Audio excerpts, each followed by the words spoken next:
श्रीमद्भागवत महापुराणम् कृष्णं नारायणं वन्दे कृष्णं वन्दे व्रजप्रियम् कृष्णं दैपायनं वन्दे कृष्णं वन्दे प्रकाशकम् सच्चिदानन्दरूपाय विश्वोत्पत्त्यादिहेतवे तापत्रयविनाशाय श्रीकृष्णाय वयं नमः। यं प्रव्रजन्तमनुपेतमपेतकृत्यम् दैवायनो विरहकातरया पुत्रेति तन्मयतया तरवो विनेदो तं सर्वभूतहृदयं मुनिमानतोऽस्मि।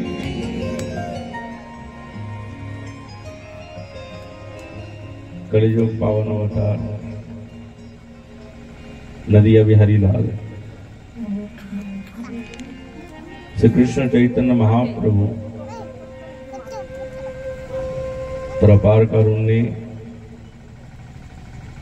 श्रीमद् भागवती सप्ताह ज्ञान यज्ञे आमादेर এই শিব মন্দিরের প্রাঙ্গণে হনুমন্ত লালের প্রাঙ্গণে आज থেকে আমাদের শুভারম্ভ। তো আমরা সকলেই শ্রীমদ্ ভাগবতী কথাতে ব্রতী হয়েছি। দিনমান্তর কল্পকল্পান্তরের সৌভাগ্য থাকলে তবে শ্রীমদ্ ভাগবতী কথা শ্রবণে আমাদের মনের মধ্যে ইচ্ছা জাগে।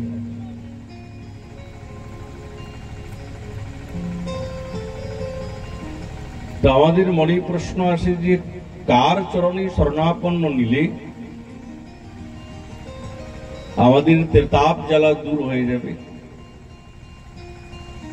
তো বেদব্যাস ভগবান বলছেন সচ্চিদানন্দ রূপায় বিশ্বোৎপত্ত্যাদি হেতবে তাপত্রয় বিনাশায় শ্রীকৃষ্ণায় বয়ম নমঃ।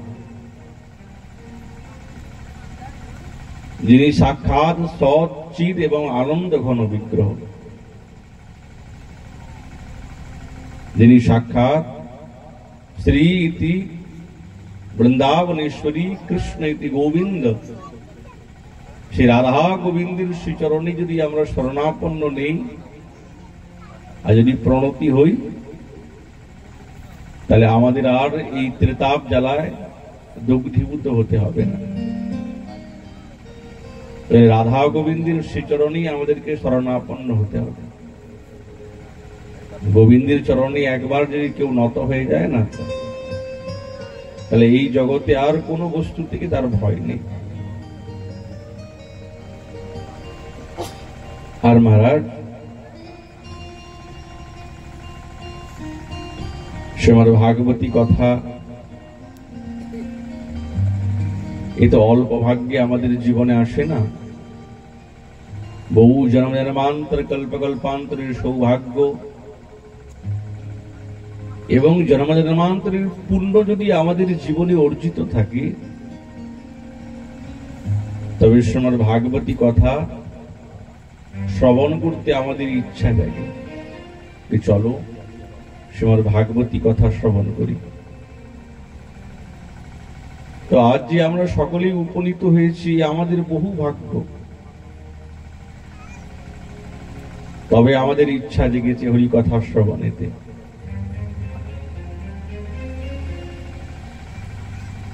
শ্রীমদ্ ভাগবতী কথা শ্রবণ করতে গেলে যিনি শ্রীমদ্ ভাগবতকে রচনা করেছেন তার চরণের শরণাগতি না নিলে তো শ্রবণ হয় না। তিনি হচ্ছেন সাক্ষাৎ সুতমণি। উনি যদি আমাদেরকে ভাগবতী কথা না জানাতেন তো আমরা কোনোদিনই জানতে পারতাম না।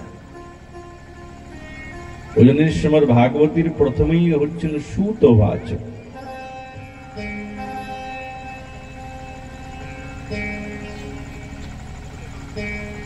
যখন নৈমিষারণ্যে অনিমিষ ক্ষেত্রে শৌনকাদি ৮৮,০০০ ঋষভেন্দ্র, তাদের মধ্যে শৌনক ঋষি হচ্ছেন প্রধান। এখন এত ঋষিগণ যদি একসঙ্গে জিজ্ঞাসা করি তাহলে তো কারো কথা কেউ শুনতে পাবে না। ওই জন্য ৮৮,০০০ ঋষিবৃন্দের মধ্যে একজনই প্রধান, তিনি হচ্ছেন শৌনক ঋষি।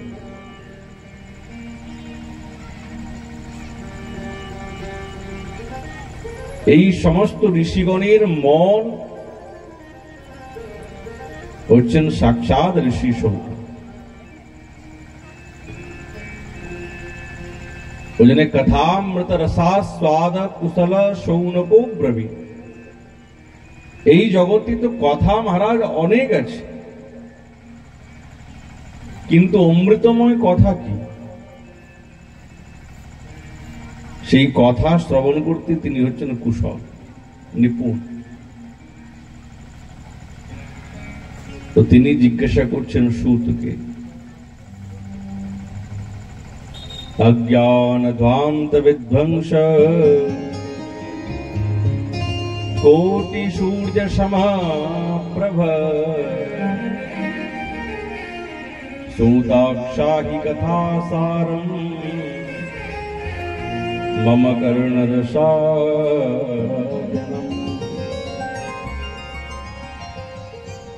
হে সূত, তুমি কোটি সূর্যের মতন তোমার আভা। তুমি আমাদেরকে এমন কথা, সার কথা বলো যাতে আমাদের কানে খুব আনন্দ হয়। সব কথা তো ভালো লাগে না, কিন্তু এই জগতে এমন কোন কথা আছে যেই কথা শ্রবণ করলে মনের মধ্যে দিব্য আনন্দ জাগবে? কথা সার, যার দ্বারায় ভক্তি, জ্ঞান, বৈরাগ্য আমাদের জীবনে আসবে, এমন কোন কথা তুমি আমাদেরকে বলো। এমন কথা শুনতে হয় যে কথা শ্রবণ করলে ভগবানের চরণে ভক্তি জাগে, ভগবানের সেবা করতে ইচ্ছা হয়, প্রেম জাগে। তুমি এরকম সার কথা বলবে, যার দ্বারা মায়ারূপী মোহ থেকে নিষ্কৃতি পাওয়া যেতে পারে, এমন কথা বল। ঘোর কলি তো, এই কলিযুগে প্রায় করে প্রত্যেকটা জীব আসুরিক বৃত্তি, সকলের মনের মধ্যে হিংসা, কারো মনের মধ্যে শান্তি নেই। কিন্তু কি করে মনটা শুদ্ধ হবে?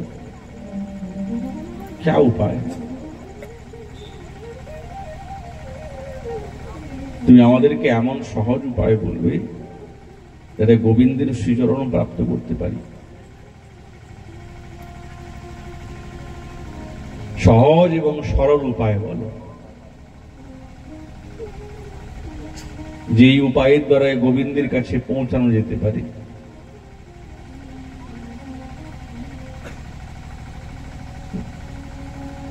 তো সৌতমুনি বলছে, মহারাজ আমি তো আপনাদের কাছে ভালো, আপনারা যেই প্রশ্ন করেছেন এই প্রশ্নের কি যথার্থ উত্তর দিতে পারবো?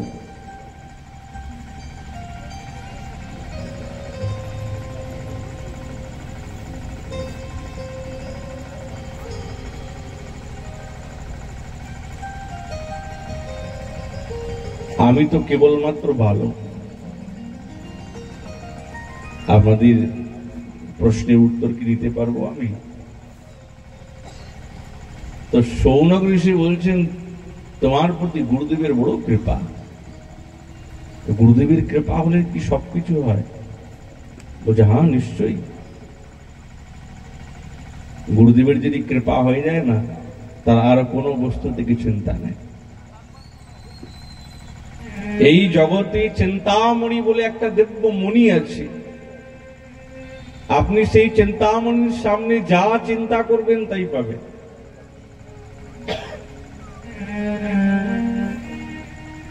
তাহলে হে চিন্তামণি, তোমার কাছে যে যা চিন্তা করে তাই পায়, তাহলে তুমি আমাদেরকে দাও প্রেম ভক্তি, তুমি আমাদেরকে গোবিন্দের সঙ্গে সাক্ষাৎকার করিয়ে দাও।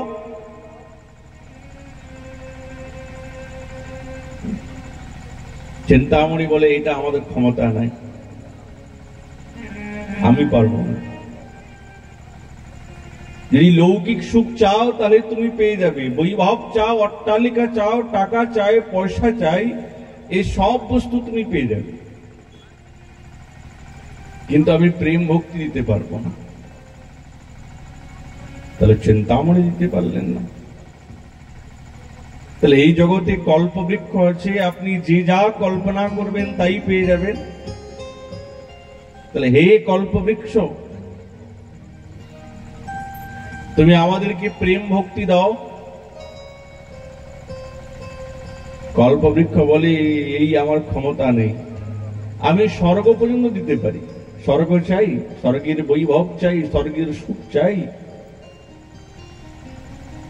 এইগুলো তুমি পেয়ে যাবে, কিন্তু প্রেম ভক্তি দিতে পারবো না। তাহলে না তো চিন্তামণি দিতে পারলেন, না দিতে পারলো সাক্ষাৎ কল্পবৃক্ষ, তাহলে কি আমাদের জীবনে প্রেম ভক্তি গোবিন্দের সঙ্গে সাক্ষাৎকার কোনোদিন হবে না? আমরা কি পাবো না? ও নিশ্চয়ই পাবো। আমাদের জীবনে এমন একজন কল্পবৃক্ষ এবং চিন্তামণি আছেন, যাদের কৃপা যদি আমাদের জীবনে আমরা অর্জিত করতে পারি, প্রাপ্ত করতে পারি, তা সাক্ষাৎ রাধা গোবিন্দের শ্রীচরণে নিশ্চয়ই এক না একদিন পৌঁছে যাব। তিনি কে? ও সাক্ষাৎ গুরুদেব এবং বৈষ্ণব ঠাকুর। এদের যদি কৃপা আমাদের জীবনে একবার হয়ে যায়, পেয়ে যাই, তো নিশ্চয়ই আমরা সাক্ষাৎ গোবিন্দের কাছে পৌঁছে যাব। ওই জন্য হে সুত, তোমার প্রতি গুরুদেবের বড় কৃপা।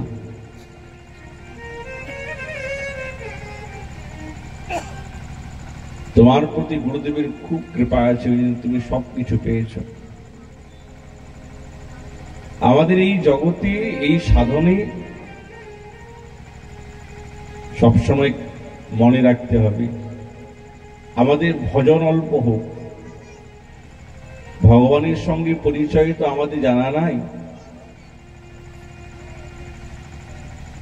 কিন্তু ভগবানের সঙ্গে আমাদের পরিচয় করে দিয়েছেন গুরুদেব এবং বৈষ্ণব ঠাকুর।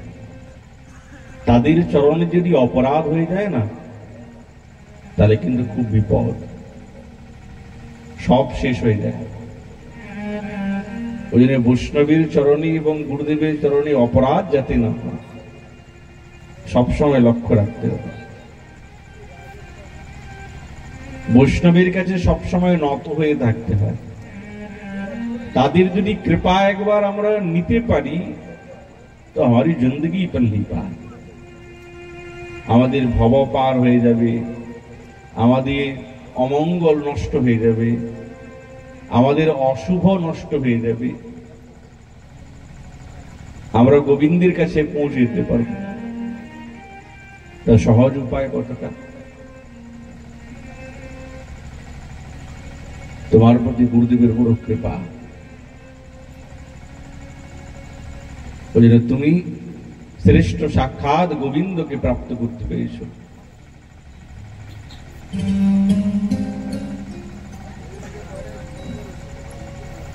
মহারাজ, আপনাদের কথাতে আমি বড় প্রসন্ন। জানেন, এই জগতে প্রত্যেকটা জীব কাল ব্যাল মুখগ্রাস ত্রাস নির্নাশ হেতবে কাল রূপী অজগর সর্পের মুখ বিবরে সকলে বসে আছে। কখন যে আমাদের জীবনে মৃত্যু এসে যাবে আমরা কেউ জানি না। কেউ জানি কতদিন বাঁচবো আমরা? সাক্ষাৎ ব্রহ্মা বলতে পারি না, তো আমরা তো সাধারণ জীব, আমরা কি করে বলবো যে কদিন বাঁচবো? তো আমরা প্রত্যেকেই কালরূপী অজগর সাপের মুখের বিবরের মধ্যে বসে আছি, মুখেতে। দেখুন সাপটা কখন মুখ বন্ধ করে নেবে কোনো ঠিক নেই। ওই জন্য মহারাজ এই মৃত্যুরূপী ভয় থেকে অভয় দেবে কে? মরতে তো সকলকে হবে, আমিও একদিন মরবো, আপনিও একদিন মরবেন। কেউ আজ মরবে, কেউ কাল মরবে, কেউ পরশু মরবে, মরতে সকলকে হবে। কিন্তু এই মৃত্যুরূপী ভয় থেকে অভয় দেবে কে? বলছে একজনই আছে। শ্রীমদ্ ভাগবতম শাস্ত্রম কলৌ কিরীণ ভাষিতম। এই কলিযুগে শ্রীমদ্ ভাগবতী কথা, হরিকথা একমাত্র বস্তু যে আমাদের এই মৃত্যুরূপী ভয় থেকে অভয় প্রদান করবে। আর কেউ নেই এই জগতে। কিন্তু কি অল্প ভাগ্যে ভাগবত পাওয়া যায় না। আমাদের সাধুগুরু বৈষ্ণবীর কৃপা যদি হয় তবে আমাদের জীবনে ভাগবতী কথা আসে, হরিকথা আসে। গ্রামেও যে হরিকথা এসেছেন, ভাগবতী কথা এসেছেন, এটা সম্পূর্ণ গ্রামবাসীর পুণ্যের প্রভাবে। কোন বৈষ্ণবীর কৃপা হয়েছে তবে শ্রীমদ্ ভাগবতী কথা এসেছে, সহজে আসে না।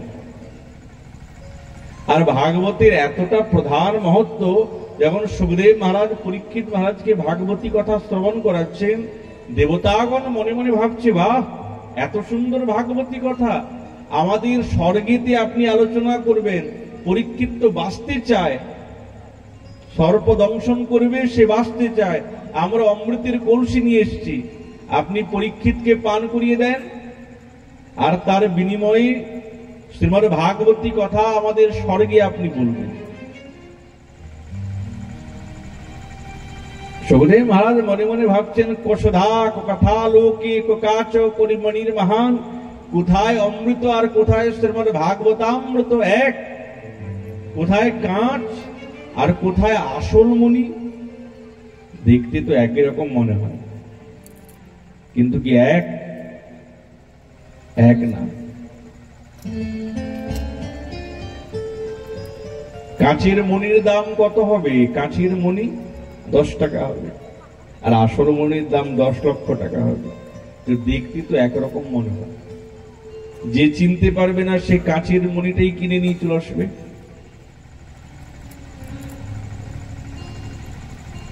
কিন্তু সুখদেব মহারাজ তিনি শ্রেষ্ঠ জোহারাত, তার ভুল হবে? তার কোনোদিনই ভুল হবে না।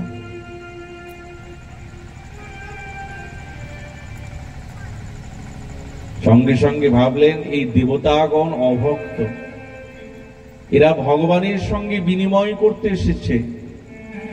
শ্রীমদ্ ভাগবতী কথা সাক্ষাৎ ভগবান, সাক্ষাৎ গোবিন্দ দেব, সাক্ষাৎ শ্রীকৃষ্ণ চৈতন্য মহাপ্রভু। ভগবানের সঙ্গে এই জগতে কোনো বস্তুর বিনিময় করা যায়? কেনা যায়?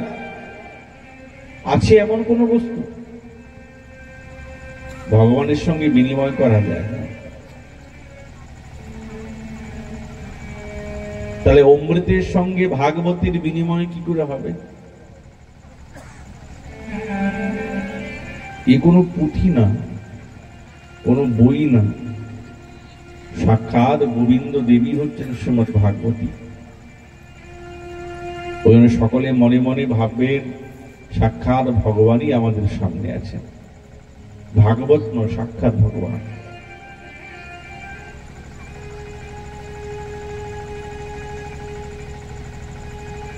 সুখদেব মহারাজ বলছেন, এরা অভক্ত, এরা ভক্ত না। তো যারা ভগবানের সঙ্গে বিনিময় করতে এসেছে তারা ভক্ত না। তোমরা ভাগবতী কথা শ্রবণ করতে পারবে না, তোমাদের অধিকার নাই। যখন সুখদেব মহারাজ পরীক্ষিত মহারাজকে ভাগবতী কথা শ্রবণ করাচ্ছেন, সেখানে দেবতাগণেদের অধিকার ছিল না, তারা পায় নাই ভাগবতী কথা। তাহলে আমাদের জীবনে ভাগবতী কথা এসেছে, তাহলে আমরা অবশ্যই দেবতার থেকে গণেশ থেকে শ্রেষ্ঠ ভাগ্যবান যে আমরা ভাগবতী কথা শ্রবণ করেছি।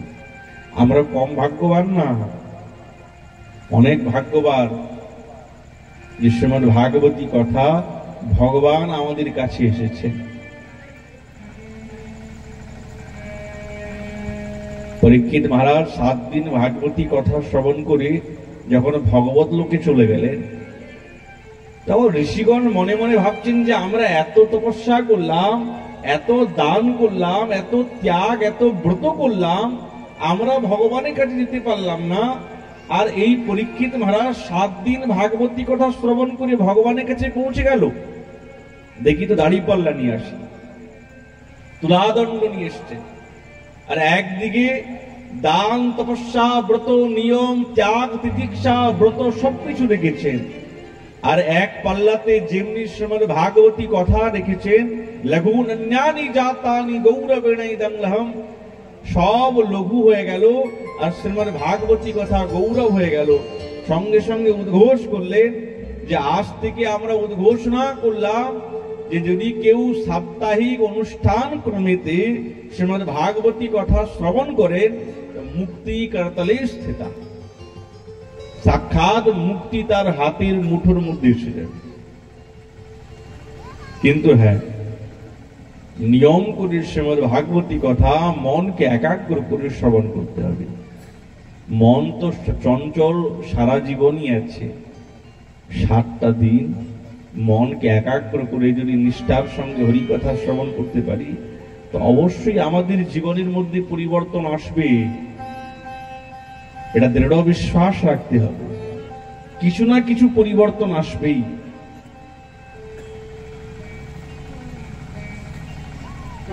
হরিকথা এই মিথ্যা না, বৃথা না, মিথ্যাও না, সত্যি।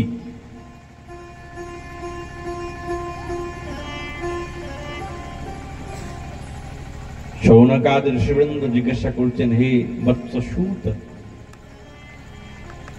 নারদ মুনির অপ্রসন্নতার কি কারণটা তুমি একটু বলো। তো নারদ মুনি না, মন্দ মন্দ গতিতে চঞ্চল হয়ে তিনি উদাসীন ভাবে চলতে আরম্ভ করেছেন। কাঁদো কানো বন, সনকাদি ঋষিবৃন্দের সঙ্গে সাক্ষাৎকার। কোথায় যাবেন মহারাজ?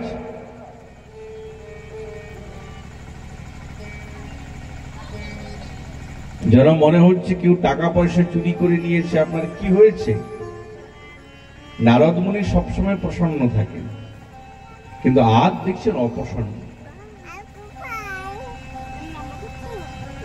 তো নারদ মুনি বলছে, মহারাজ কি আর বলবো দুঃখের কথা, পৃথিবীতে গিয়েছিলাম, সব আশ্রমে গেলাম, আনন্দ হতো না। বৈরাগীদের কাছে গেলাম, আনন্দ হলো না। গৃহস্থের কাছে গেলাম, শান্তি পেলাম না। সমস্ত তীর্থে গেলাম, হরিক্ষেত্র, কুরুক্ষেত্র, সেতুরঙ্গম, শ্রীরঙ্গম, কিন্তু আনন্দ হলো না। কিন্তু বড় আশ্চর্যের কথা, যখন বৃন্দাবনে ভ্রমণ করতে করতে পৌঁছালাম, দেখলাম কি যমুনা পুলিনে এক যুবতী বসে আছে, তার কোলে 2 জন বৃদ্ধ ঘুমিয়ে আছে, আর শত নারী সেবা করছে। কেউ চামর বেজন করছে, কেউ বাতাস করছে। তো আমি ভাবলাম, আমি সাধু সন্ন্যাসী, हमको क्या मतलब। নারায়ণ নারায়ণ বলতে বলতে চলতে আরম্ভ করেছে।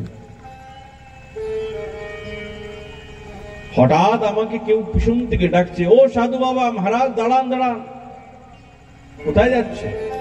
দাঁড়ান দাঁড়ান, আপনি কৃপা করে এসেছেন, একটু কথা না বলে এইভাবে চলে যাচ্ছেন? না না মহারাজ, এ তো উচিত না। বহু ভাগ্যের প্রভাবে আপনার মতন পরম ভাগবতীর সঙ্গে সাক্ষাৎকার হয়, কৃপা করে এসেছেন, একটু কথা শুনুন। তো নারদ মুনি বলছেন, তুমি কে, আমাকে চিনলে কি করে? সঙ্গে সঙ্গে সেই যুবতী বলছে, আমি ভক্তি। আমাকে চিনতে পারলেন? আমি ভক্তি দেবী। এই দুজন বৃদ্ধ ঘুমিয়ে আছে, এরা কে? আমারই সন্তান, জ্ঞান এবং বৈরাগ্য।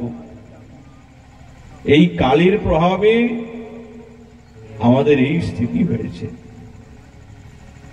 কর্ণাটকে আমাদের জন্ম হয়েছে, মহারাষ্ট্রে আমরা ধীরে ধীরে ধীরে ধীরে বিস্তার প্রাপ্ত হলাম, যুবক ছিলাম, যুবতী ছিলাম। ধীরে ধীরে যখন গুজরাটে আসলাম, এই শরীরটা ক্ষীণ হতে আরম্ভ হলো। আমি বৃদ্ধা হয়ে গেলাম, আমার দুই সন্তান জ্ঞান বৈরাগ্য তারাও বৃদ্ধ হয়ে গেল। তখন ভগবানকে প্রার্থনা করলাম, হে প্রভু, একটা স্থান বাকি আছে, ওই স্থানে গিয়ে যদি আমরা যুবক না হই, তাহলে ইদং স্থানং ত্যক্ত্বা বিদেশম গম্যতে, এই স্থান ত্যাগ করে আমি বিদেশ চলে যাব। বিদেশ সাক্ষাৎ ভগবানের কাছে। যখন বৃন্দাবনে আসলাম, আমি তো যুবতী হয়ে গেলাম, কিন্তু আমার দুই সন্তান জ্ঞান বৈরাগ্য বৃদ্ধকে বৃদ্ধই রয়ে গেল। ভালো লাগে? মা যুবতী আর সন্তান বৃদ্ধ, এটা মানানসই হয় না। মা বৃদ্ধ হয়ে যায়, সন্তান যুবক যুবক থাকে, তাহলে মানানসই হয়।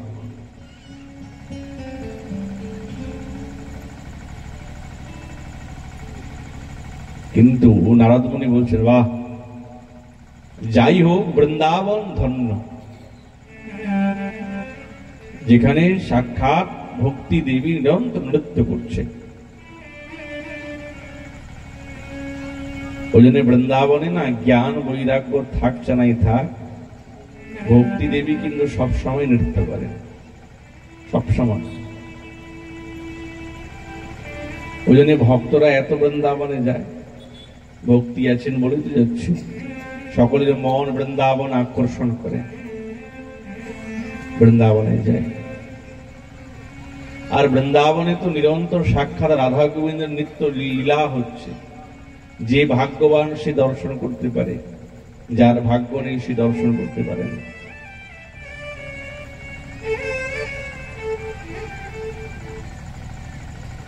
ওই জন্য সাধকগণ বলে না,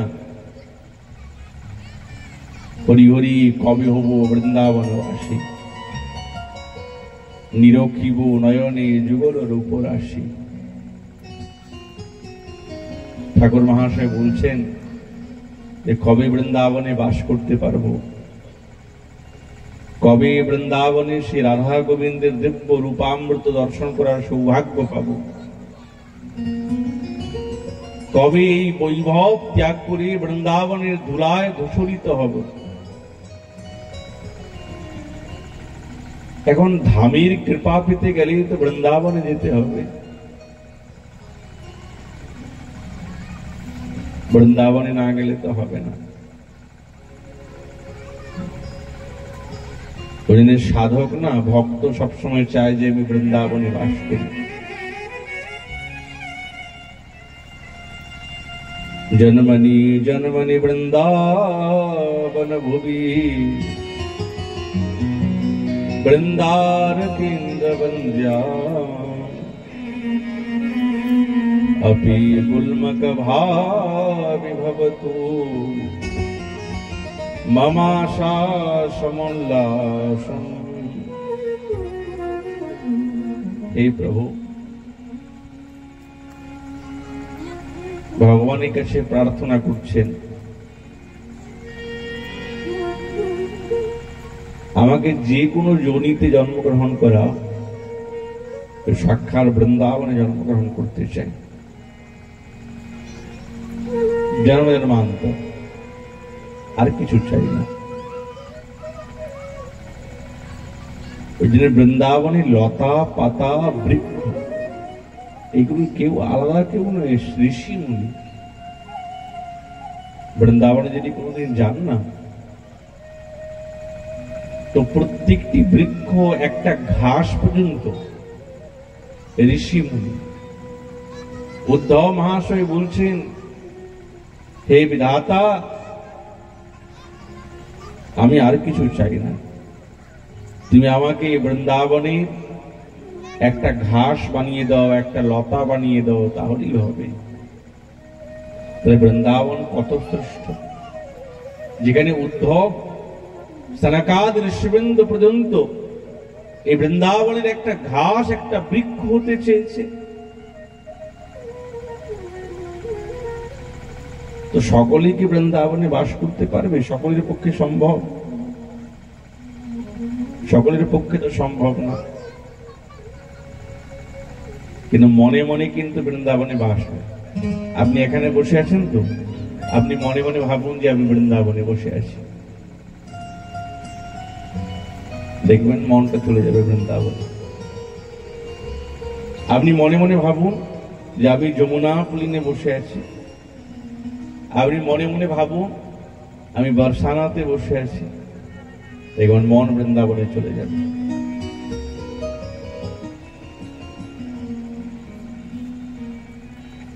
মনই হচ্ছেন সবার থেকে শ্রেষ্ঠ।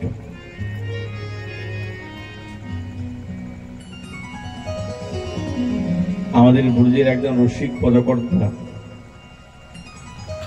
বৃন্দাবনের বাসীর জন্য কানতেন আর বলতেন, हरि हम कब होंगे ब्रजवासी, हरि हम कब होंगे ब्रजवासी, हरि हम कब होंगे ब्रजवासी,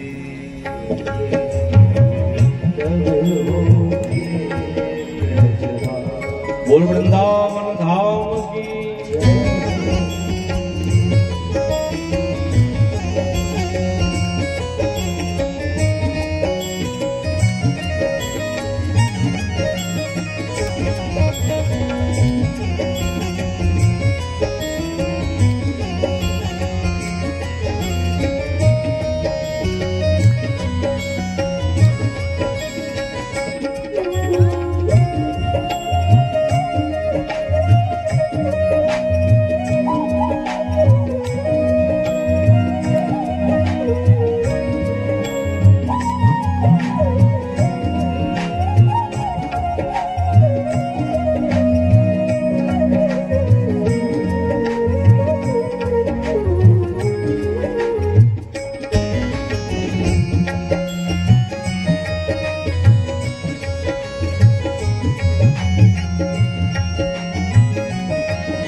ठाकुर नंद किशोर हमारे, ठाकुर नंद किशोर हमारे, ठाकुर नंद किशोर हमारे, ठाकुर नंद किशोर हमारे, ठाकुर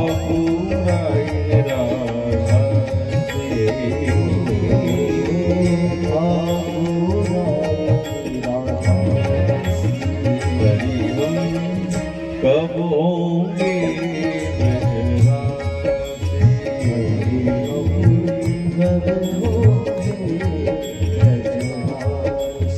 बोल राधा रानी सरकार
सहे कब मिली है वे सखी सहेली कब मिली है सखी सहेली हरिवंशी हरिदासी हरिवंशी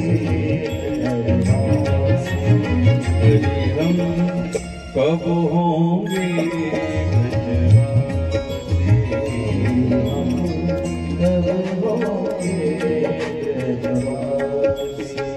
कब होंगे ब्रजवासी कब होंगे ब्रजवासी कब होंगे ब्रजवासी कब होंगे ब्रजवासी हरि हम कब होंगे ब्रजवासी कब होंगे बोल वृंदावन धाम की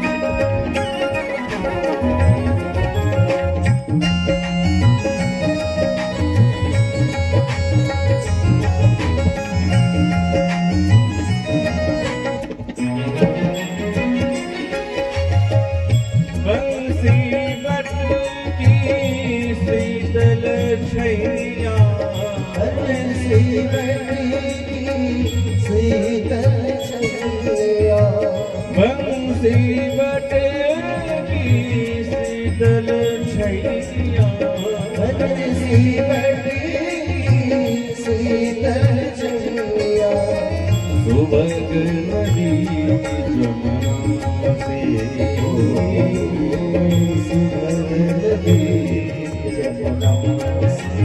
हरि हम कब होंगे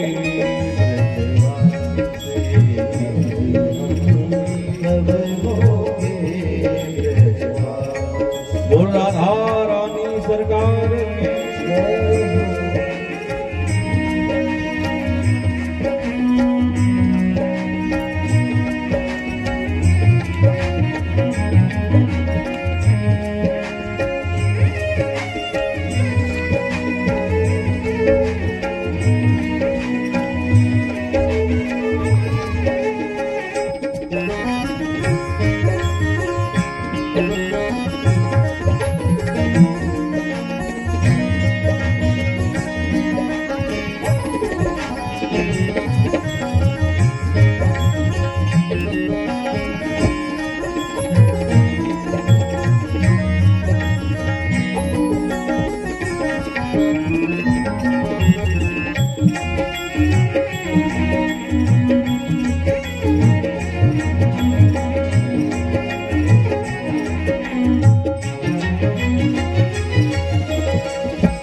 जाकी वैभव करत लाल सा आखी वैभव करत लाल जाकी वैभव करत लाल सा जाकी वैभव करत लाल कर मेरते कमला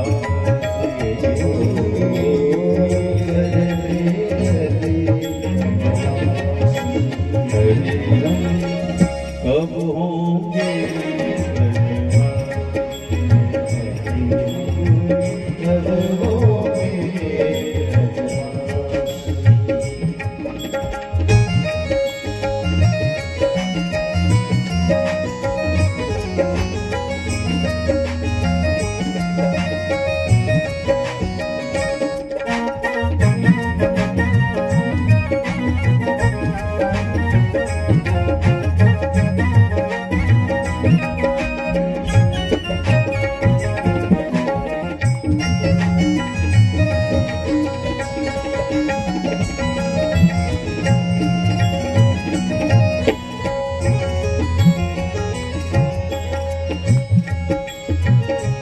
इतनी आस व्यास की पूजे बहु तेरी आस व्यास की पूजे बहु इतनी आस व्यास की पूजे बहु इतनी आस व्यास की पूजे बहु वृंदावे में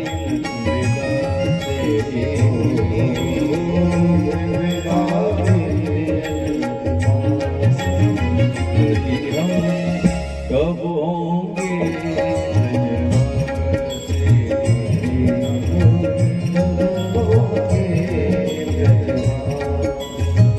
कब होंगे ब्रजवासी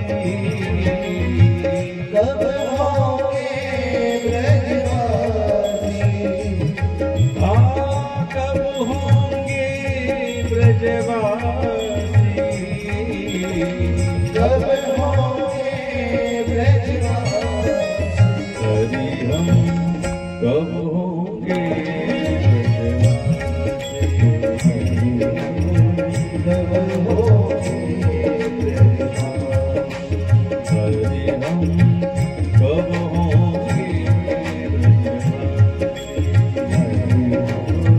कब होंगे बोल वृंदावन धाम की जय बोल राधा रानी सरकार की ওই জন্য সবসময় মনে থাকতে হবে যে কবে বৃন্দাবনে যেতে পারবো, বৃন্দাবনে বাস করতে পারবো।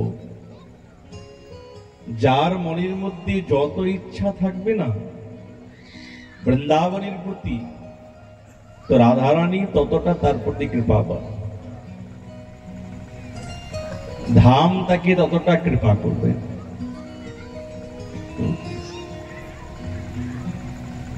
तो नारद मुनि बोलছেন, हे देवी क्रमे बरसे बरसे क्रमां जाता मंगलं नापि दृश्यते। যত আনন্দের দিন না সব চলে গেছে, এরপরে যত সময় আসছে এবার অমঙ্গলের জন্য তৈরি থাকতে হবে, মঙ্গল বলে কিছু আর নাই। যা ভালোর দিন চলে গেছে, ভালো আর এখন আর নাই।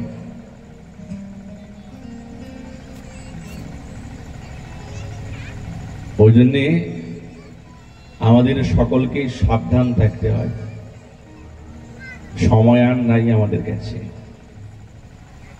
আমরা ভাবি না রে আরে আজ নেই তো মহারাজ কাল করেंगे, আজকে নয় কাল। কাল আর কাল দেবে না, দেবে আর দেবে না। ওই জন্য সময় নেই আমাদের কাছে, যেটুকু সময় আছে এই সময়ের দ্বারাই ভগবানের ভজন করতে হবে, আর নাই সময়।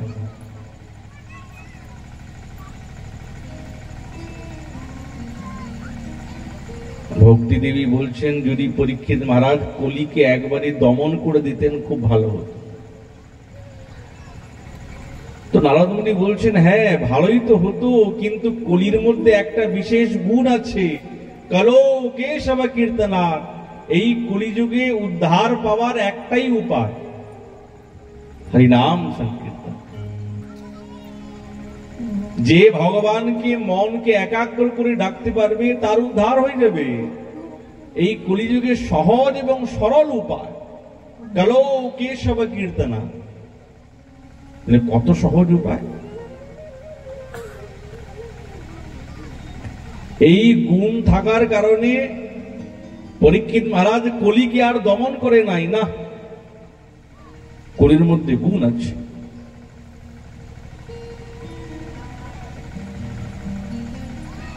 ভক্তি দেবী স্তুতি করতে আরম্ভ করলেন, বাহ,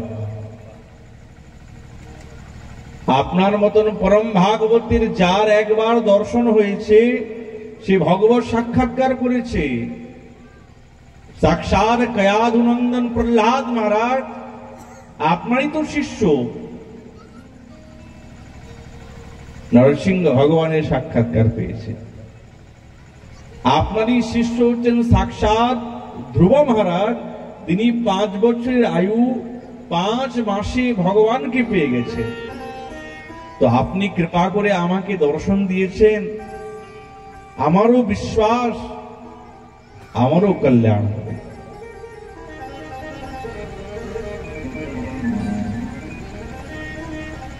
নারদ মুনি বলছেন তুমি খেদ করো না, তাহলে দুঃখ যাবে কি করে? আমাদের জীবনেও তো দুঃখ মহারাজ, দুঃখ যাবেটা কি করে, কি উপায়? শ্রীকৃষ্ণ চরণাম ভজ স্মর দুঃখম গমিষ্যতি। আপনি গোবিন্দের চরণ চিন্তন করুন, দেখবেন ধীরে ধীরে এই দুঃখের সঙ্গে যুদ্ধ করার ক্ষমতা পাবো, বল পাবো। দেখুন দুঃখ তো আসবে, আপনি ভগবানের ভজন করুন চানা করুন, যার ভাগ্যে যেটা আছে, যার প্রারব্ধে যেটা আছে সেটা ভোগতেই হবে। কিন্তু যারা ভগবানের ভজন করেন তাদেরও যদি দুঃখ থাকে, এবং যাদের ভগবানের ভজন করেন না তাদেরও জীবনে যদি দুঃখ থাকে, তাহলে লাভ কি? আমরা তো আগে লাভটা দেখি যে ভাই ভগবান का भजन करेंगे हमें क्या लाभ मिलेगा। আমি ভোলে বাবার মাথায় যে জল দিব আমার কি লাভ হবে, আগে লাভটা দেখি না।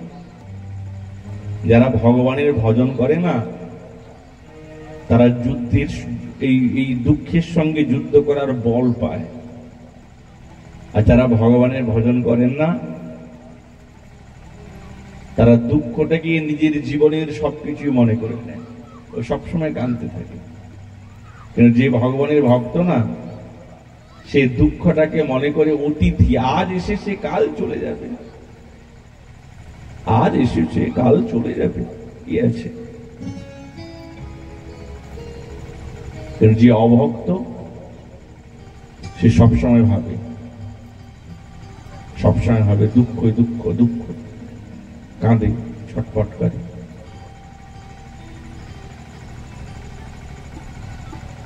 ওই জন্য বলছেন মহারাজ শ্রীকৃষ্ণ চরণাং ভজ স্মর দুঃখম গমিষ্যতি। তুমি গোবিন্দের চরণ চিন্তন করো, তোমার সমস্ত দুঃখ দূর হয়ে যাবে।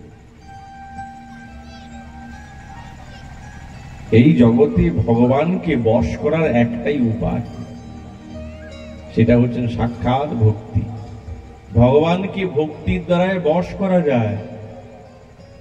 এছাড়া এই জগতে আর কোনো বস্তু নেই যে ভগবানকে নিজের বশে করা যেতে পারে। সমস্ত গোপীগণ ভগবানকে বশ করেছেন কিসের দ্বারা? ভক্তির দ্বারা।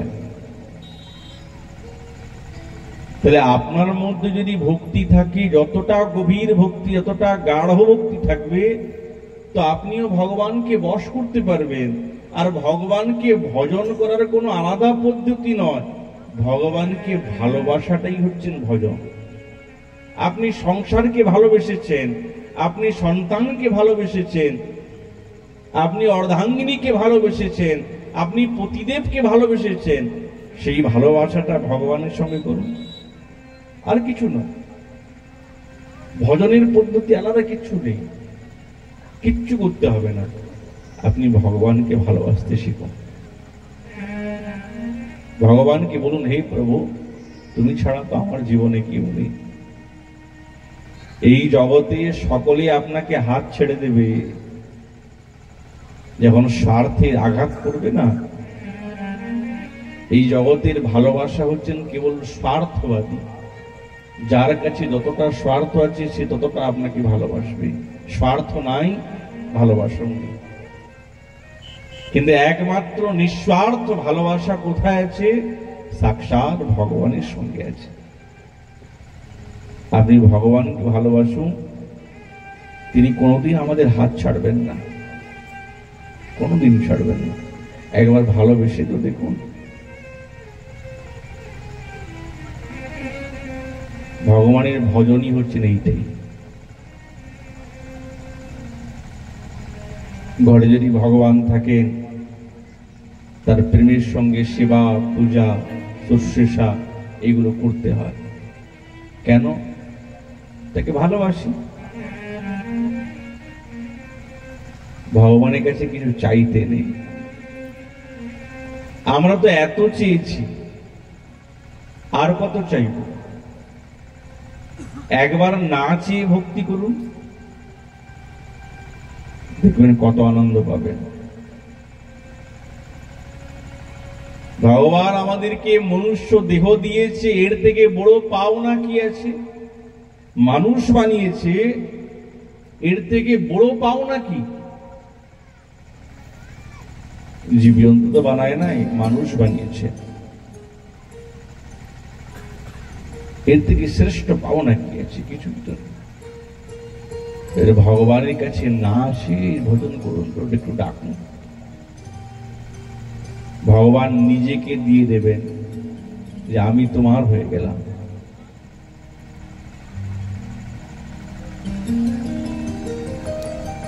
সাক্ষাৎ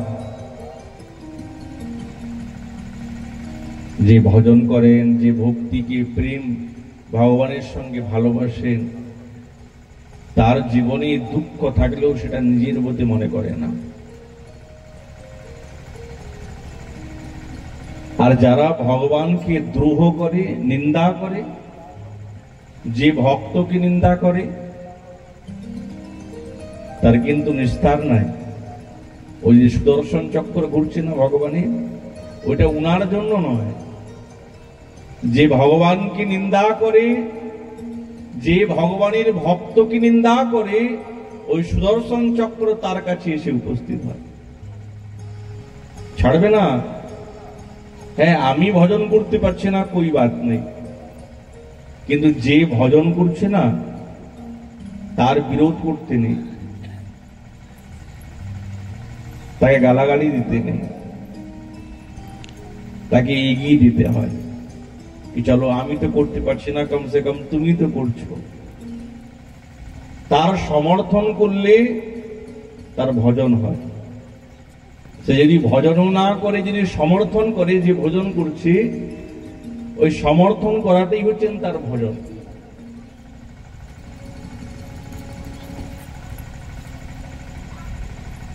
বুঝলেন মহারাজ?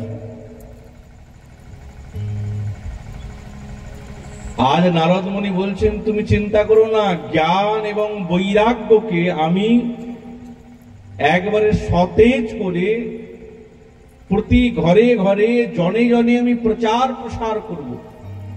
আচ্ছা, তো সঙ্গে সঙ্গে গীতা পাঠ করতে আরম্ভ করলেন, বেদ মন্ত্রের উচ্চারণ আরম্ভ করলেন, বারবার করছেন, বারবার। কিন্তু জ্ঞান বৈরাগ্য একবার হাই তুলে আবার ঘুমিয়ে পড়ে, আবার হাই তুললে ঘুমিয়ে পড়ে। যা, আমি এত ঔষধ পান করাচ্ছি কিন্তু জ্ঞান বৈরাগ্যের চেতনা হচ্ছে না, সারা অঙ্গ ঘেমে নিয়ে অস্থির, কি ব্যাপার? সঙ্গে সঙ্গে আকাশবাণী হলো, মহারাজ আপনি সৎকর্ম করুন, তবে জ্ঞান বৈরাগ্য এবং ভক্তি দেবী প্রতি জনে জনে প্রচার প্রসার হবে।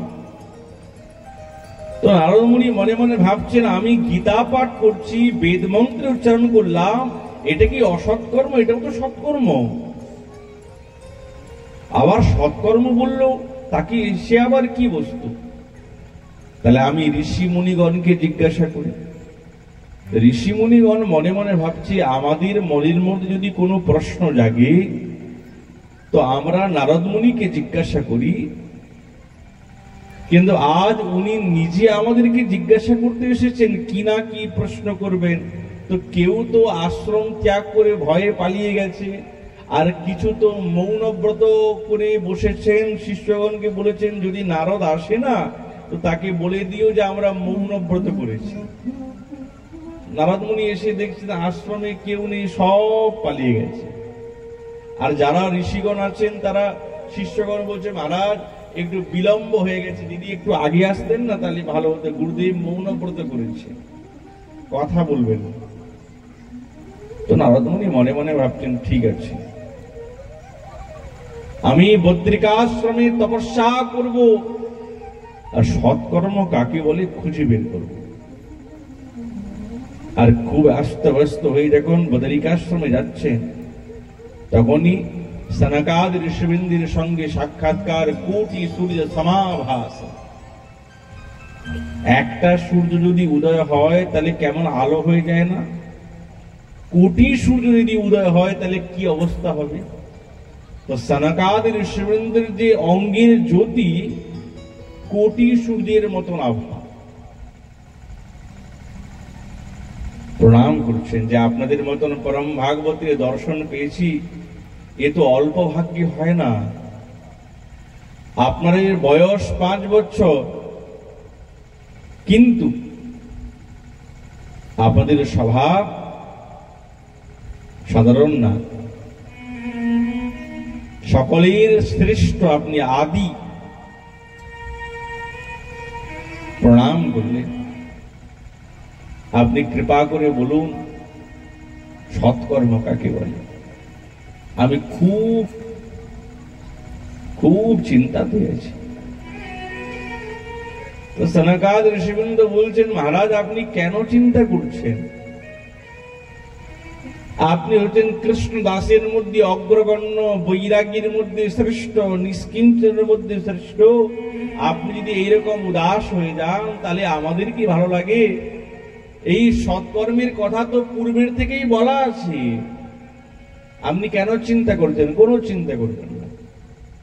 তাহলে মহারাজ কৃপা করে বলুন সৎকর্ম কাকে বলে? সৎকর্ম সূচকো নূনম জ্ঞান যজ্ঞ স্মৃতং বুধৈ শ্রীমদ্ ভাগবতালাপ সতু গীত সুকাদিবি।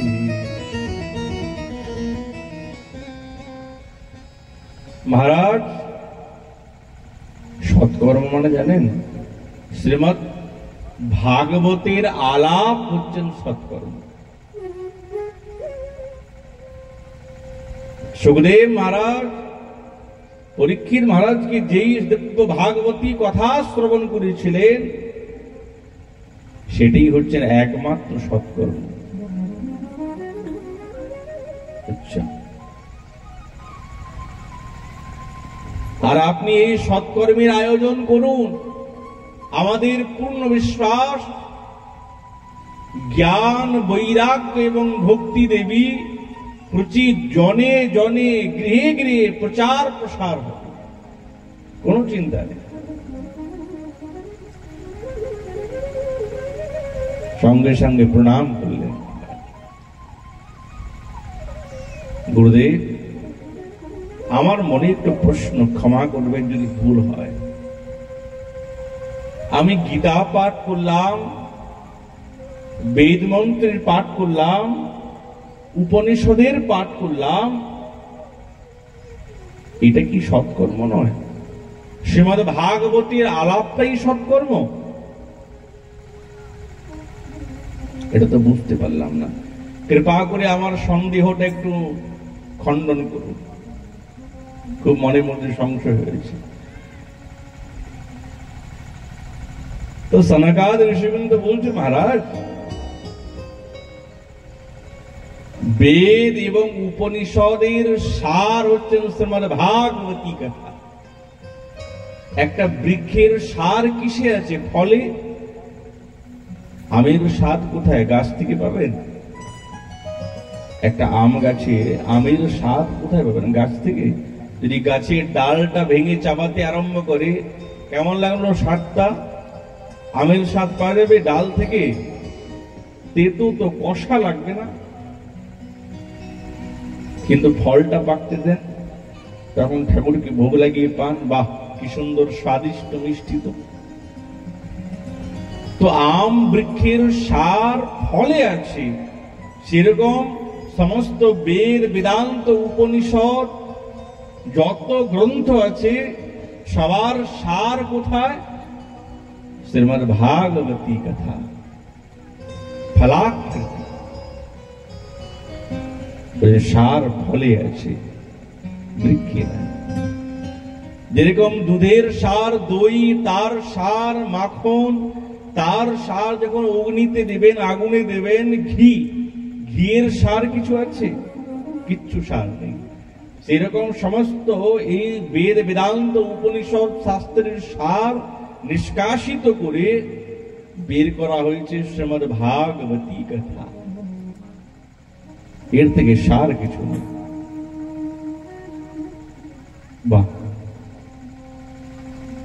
সুখদেব মহারাজ নারদ মুনির সঙ্গে সঙ্গে প্রণাম করলেন। প্রণাম করে বলছেন, অহো ভাগ্য, यद्दर्शनं च विनिहन्त शुभानि सत्य श्रेयस्तनोति भवदुःखदवार्दितानां निःशेषशेषमुखगीतकथैकपानां प्रेमप्रकाशकृतये शरणं गतोऽस्मि।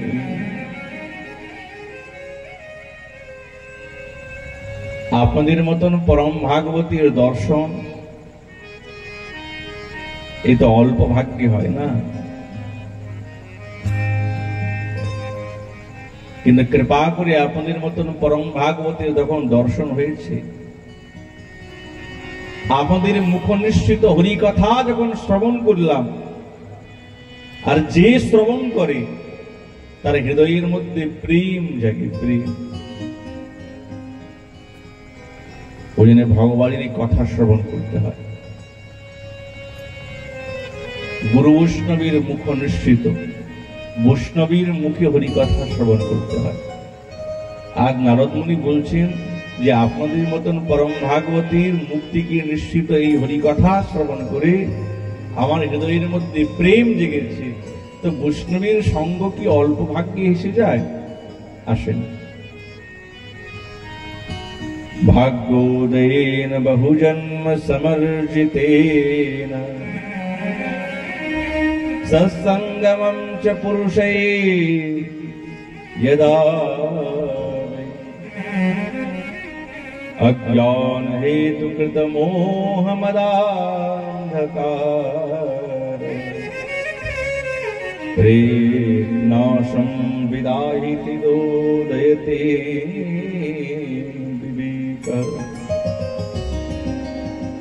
বৈষ্ণবের সঙ্গে ওঠা বসা করলে না, তাদের কৃপা হলে আমাদের জীবনের যে অজ্ঞানতা, এই অজ্ঞানটা নষ্ট হয়ে যায়। আমাদের সবার থেকে অজ্ঞানতা কি জানেন তো? নিজেকে শ্রেষ্ঠ বলে মনে করা। যখনই বৈষ্ণবের সঙ্গে আমরা যাব, উঠবো, বসবো, তখন বুঝতে পারবো না না আমি শ্রেষ্ঠ না, আমি তো কিছুই জানি না।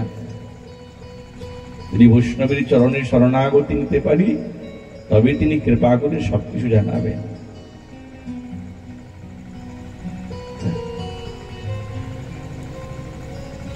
বৈষ্ণবের সঙ্গ চাই।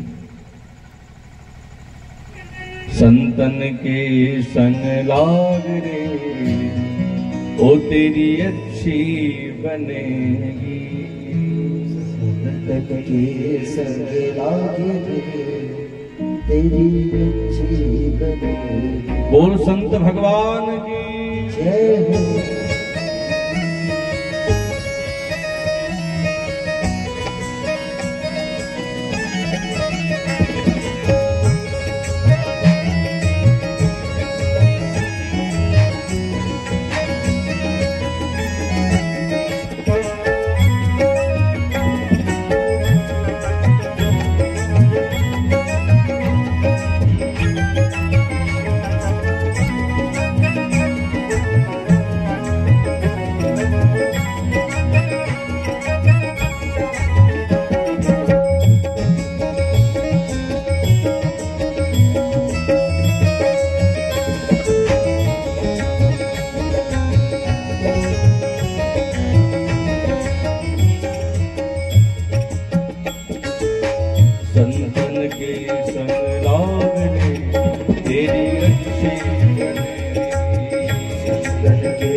अच्छी बनेगी तेरी बिगड़ी बनेगी। तेरी बिगड़ी बनेगी, अच्छी बनेगी तेरी बिगड़ी बनेगी, अच्छी बनेगी तेरी बिगड़ी बनेगी। संतन के संग लाग वो तेरी अच्छी बनेगी, संतन के संग लाग तेरी अच्छी बनेगी। बोल संत भगवान की সকলে প্রেমের সঙ্গে তালি বাজিয়ে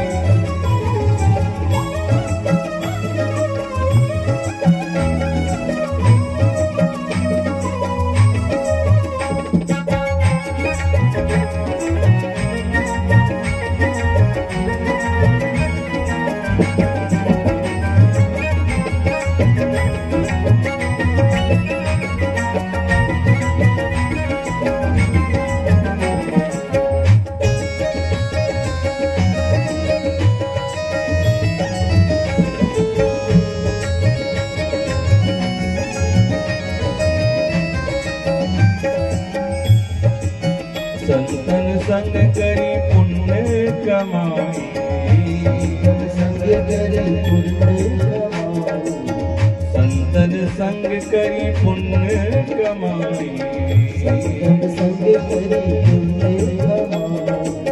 राम चरण अनुराग रे, राम चरण अनुराग रे, वो तेरी अच्छी बनेगी,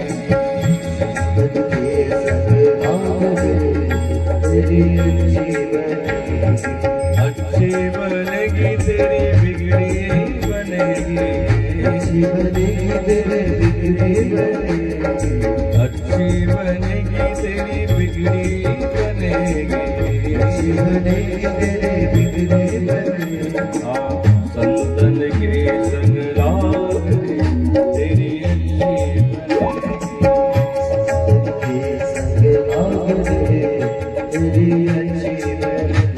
बोल गुरुदेव भगवान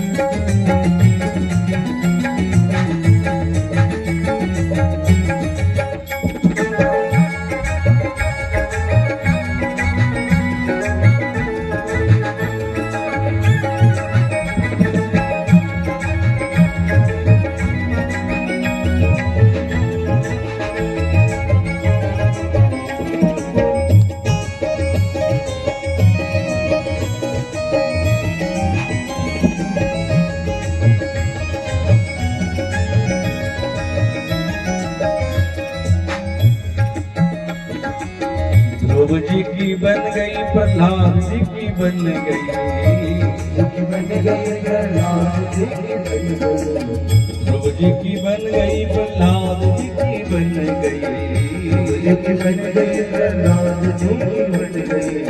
हरि सुमिरन अनुराग रे, हरि सुमिरन जाग रे, वो तेरी अच्छी बनेगी, संतन के संग लाग रे, तेरी अच्छी बनेगी, अच्छी बनेगी तेरी बिगड़ी बनेगी, अच्छी बनेगी तेरी बिगड़ी बनेगी। संतन के संग लाग संतन के संग लाग रे, तेरी अच्छी बनेगी। बोल संत भगवान की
अच्छी बनेगी तेरी बिगड़ी बनेगी।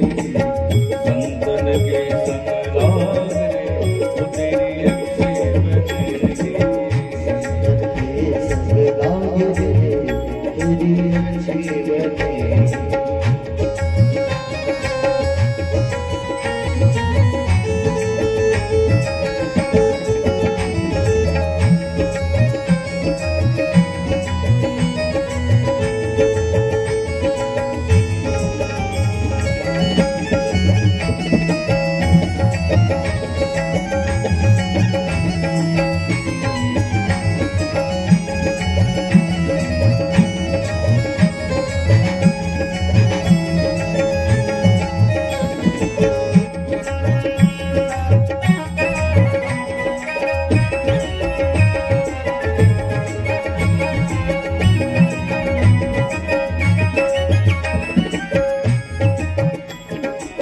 कहत कबीर राम सुमिरन में, कबीर राम सुमिरन में, कहत कबीर राम सुमिरन में, कबीर राम सुमिरन में, पाग सके तो पाग दे, पाग सके तो पाग दे, पाग सके तो पाग दे, पाग सके तो पाग दे। वो तेरी अच्छी बनेगी। संतन के संग लाग रे तेरी अच्छी बनेगी। अच्छी बनेगी तेरी अच्छी बनेगी। अच्छी बनेगी तेरी अच्छी बनेगी।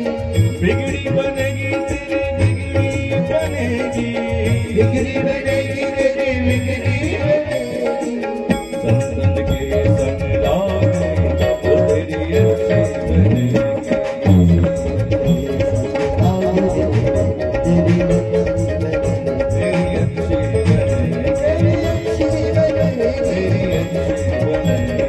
अच्छी बनेगी। तेरी बिगड़ी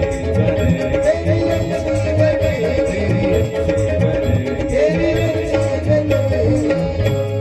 बोल संत भगवान की, बोल गुरुदेव भगवान की। যদি গুরু বৈষ্ণবের কৃপা হয় না তো সবকিছু হয়ে যাবে। বৈষ্ণবের সঙ্গ না করলে হবে না।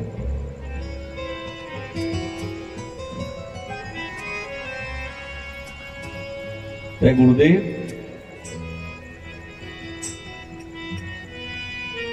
তাহলে আপনি থাকতে আর আমাদের কোথায় খুঁজতে হবে? তা আপনারা কৃপা করে বলুন যে কোথায় শ্রীমদ ভাগবতী কথার অনুষ্ঠান করব আমরা। তো দেখো ওই হরিদ্বারের আনন্দ নামক ঘাটে মস্তৃণ বালুকা সমস্ত ঋষিবৃন্দের দ্বারাই সেবিত হচ্ছে। তুমি সেখানে শ্রীমদ ভাগবতী কথার অনুষ্ঠান করো। বাহ, সঙ্গে সঙ্গে সেখানে ভাগবতী কথার বিশাল আয়োজন করলে। গুরুদেব আপনারাই হচ্ছেন বক্তা, সনকাদি ঋষিবৃন্দই তারাই হয়েছিলেন বক্তা। আর একবারে সাত্বিক ভাবেতে শ্রীমদ ভাগবতী কথার অনুষ্ঠান হয়েছে। আর যখনই শ্রীমদ ভাগবতী কথার অনুষ্ঠানের খবর চারিদিকে ছড়িয়ে গেল, তো যারা শ্রীমদ ভাগবতী কথা পান করতে রসিক পিপাসু তারা সকলে দৌড়াতে দৌড়াতে এসে উপস্থিত। কারা এসেছেন? ভৃগু বশিষ্ঠ চ্যবন গৌতম মেধাতিথির দেবল অসিত, এরা সকলে দৌড়াতে দৌড়াতে এসেছে। কেবল এরা নয়, নদী গিরি পর্বত সকলে এসেছেন। যেখানে ভাগবতী কথা হয় না সেখানে কেবলমাত্র আমরাই শ্রোতা না, এখানে সমস্ত দেবতাগণ। এই যে আমাদের গতকাল কলস যাত্রা হলো, তো এই কলসের মধ্যে না সমস্ত তীর্থগণ আছে, এক তীর্থ নয়। এই ব্রহ্মাণ্ডে যত তীর্থগণ আছেন সকলে এই কলসের মধ্যে বিদ্যমান হয়েছে। আর এখানে সমস্ত দেবতাগণ, উপদেবতাগণ সকলেই আছে।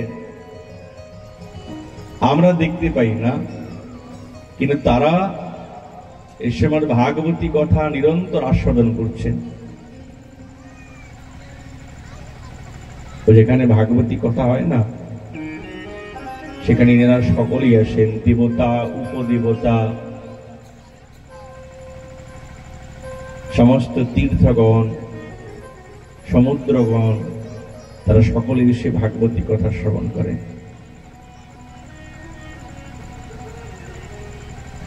সনকাদ ঋষিবৃন্দ ভাগবতীর মাহাত্ম্যের কথা বলছেন। প্রত্যেক দিন যদি কেউ শ্রীমদ্ ভাগবতীর পাঠ করে, এক অধ্যায় করে, যদি সময় না থাকে তো অর্ধেকটি অধ্যায়, তাও যদি সময় না থাকে একটা শ্লোক, তাও যদি সময় না থাকে একটি শ্লোকের অর্ধেকটি শ্লোক, একটা শ্লোকের 4টি খণ্ড হয়, একটি খণ্ড যদি কেউ পারে তো সাক্ষাৎ সে পরাগতিকে লাভ করতে পারে। পরা মানে প্রেম ভক্তি।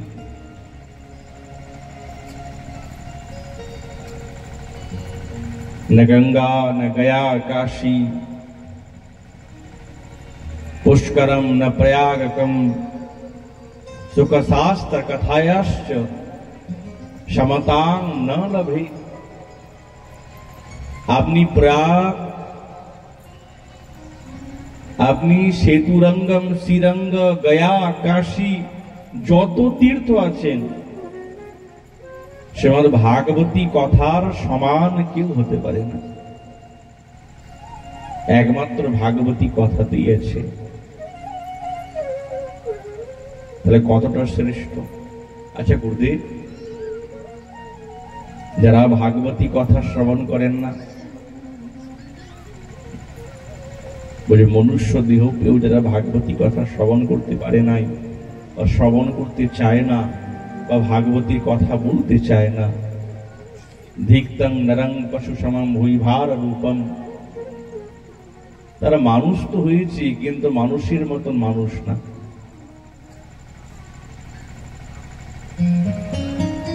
আচ্ছা গুরুদেব, যারা ভাগবতী কথা শ্রবণ করেন তাদের কি হয়? কেবল ভক্তির কথা এবং ভাগবতীর কথা বর্ণনা করছেন, এমন সময়ে হঠাৎ এই সভার মধ্যে সাক্ষাৎ ভক্তি দেবী জ্ঞান বৈরাগ্য দুই সন্তান সকলে যুবক হয়ে গেছে। শ্রীকৃষ্ণ গোবিন্দ হরে মুরারে নাথেতি নামান মুহুর বদন্তি, আর বলতে বলতে ওই সভার মধ্যে প্রকটিত হয়ে গেলেন। বলিয়ে ভক্তি মহারানী কি बोल भक्त वत्सल भगवान की बोल आनंद कंद भगवान की। আর সকলে শ্রীকৃষ্ণ গোবিন্দ হরে মুরারি নাথেতি নামান মুহুর বদন্তি বলতে বলতে সকলেই প্রকটিত হয়ে গেলেন।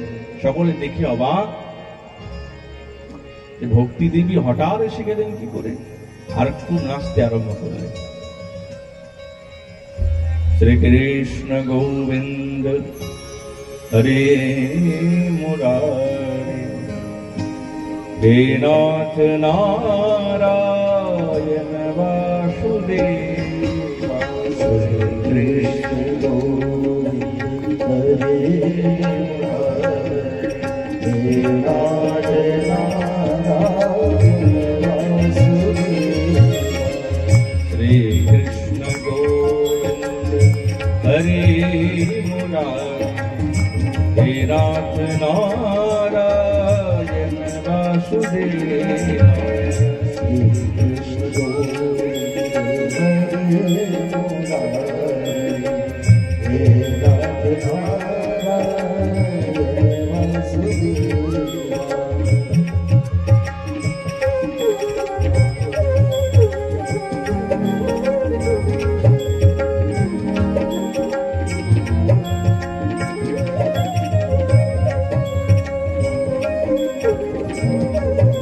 बोल भक्तवत्सल भगवान की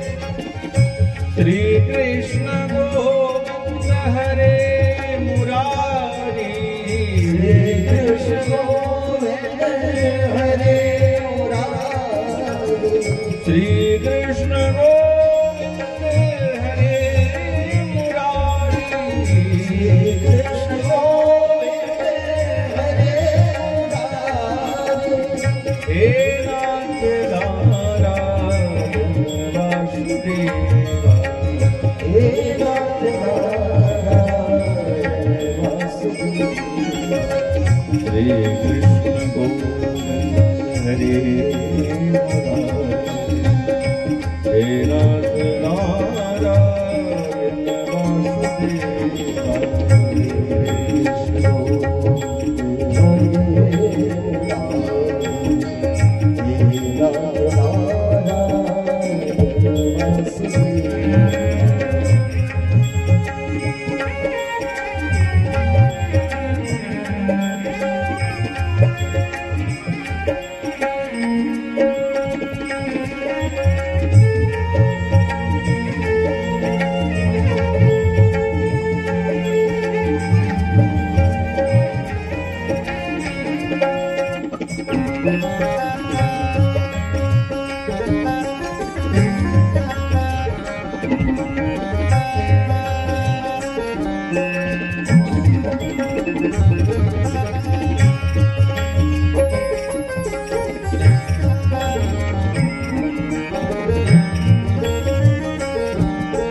श्री कृष्ण गोविंद हरे मुरारी कृष्ण गोविंद हरे मुरारी श्री कृष्ण गोविंद हरे मुरारी कृष्ण गोविंद हरे मुरारी हे नाथ नारायण वासुदेव हे नाथ नारायण वासुदेव श्री कृष्ण गोविंद हरे मुरारी हे नाथ नारायण वासुदेव कृष्ण गोविंद हरे मुरारी हे नाथ नारायण वासुदेव श्री कृष्ण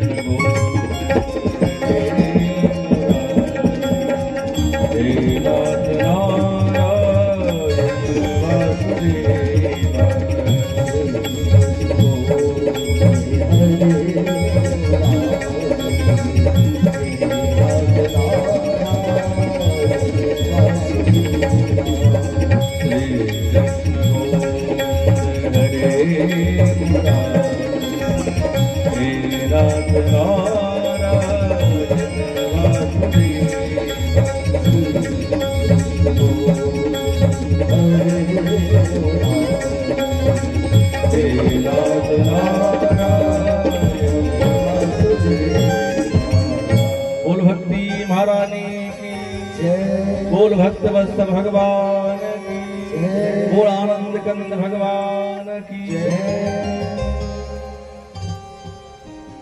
साक्षात भक्ति देवी प्रकटित হয়ে গেলেন জ্ঞান এবং বৈরাগ্য কেন্দ্রে আমি তো একবারে নষ্ট হয়ে গেছিলাম, তোমরা কৃপা করে আমাকে আবার নবযুবতী বানিয়েছো, কিন্তু আমি বসবো কোথায়?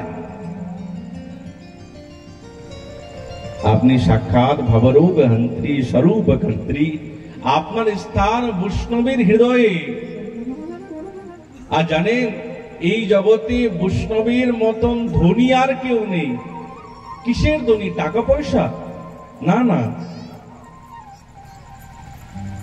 তারা না এই ভক্তিরূপী সূত্রের দ্বারায় ভগবানকে নিজের হৃদয়ের মধ্যে বেঁধে ফেলেছে। ভগবানকে বাঁধার একটাই তো রজ্জু, একটাই তো দড়ি, তার নাম সাক্ষাৎ ভক্তি রূপী রজ্জু। এই দড়ির দ্বারায় ভগবানকে বাঁধা যায়। আর ভক্ত এবং বৈষ্ণব ঠাকুর সে তার ভক্তির রজ্জুর দ্বারায় নিজের হৃদয়ের মধ্যে ভগবানকে বেঁধে ফেলেছে। তো যে ভগবানকে একবার বেঁধে নেয়, তাহলে এই জগতে কি কেউ তাদের মতন ধনী হতে পারে? যিনি অখিল ব্রহ্মাণ্ড ভাণ্ডধরের নায়ককে যিনি বেঁধে ফেলতে পারে, ওই জন্য বৈষ্ণবীর মতন এবং সাধুর মতন কেউ ধনী লোক নাই, তারা ভগবানকে বেঁধে ফেলেছে। বাহ! আচ্ছা গুরুদেব, যারা ভাগবতী কথা শ্রবণ করে কে কে উদ্ধার হয়েছে? বলছে কে হয় নাই?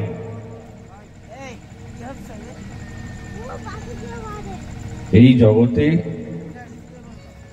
ক্রূরা পিশাচা ইবনের দয়াশ্চ, যে যারা ক্রূর প্রকৃতি, যারা পিশাচের মতন আচরণ করে, তারাও শ্রীমদ্ ভাগবতী কথা শ্রবণ করে উদ্ধার হয়ে গেছে। কেউ বাকি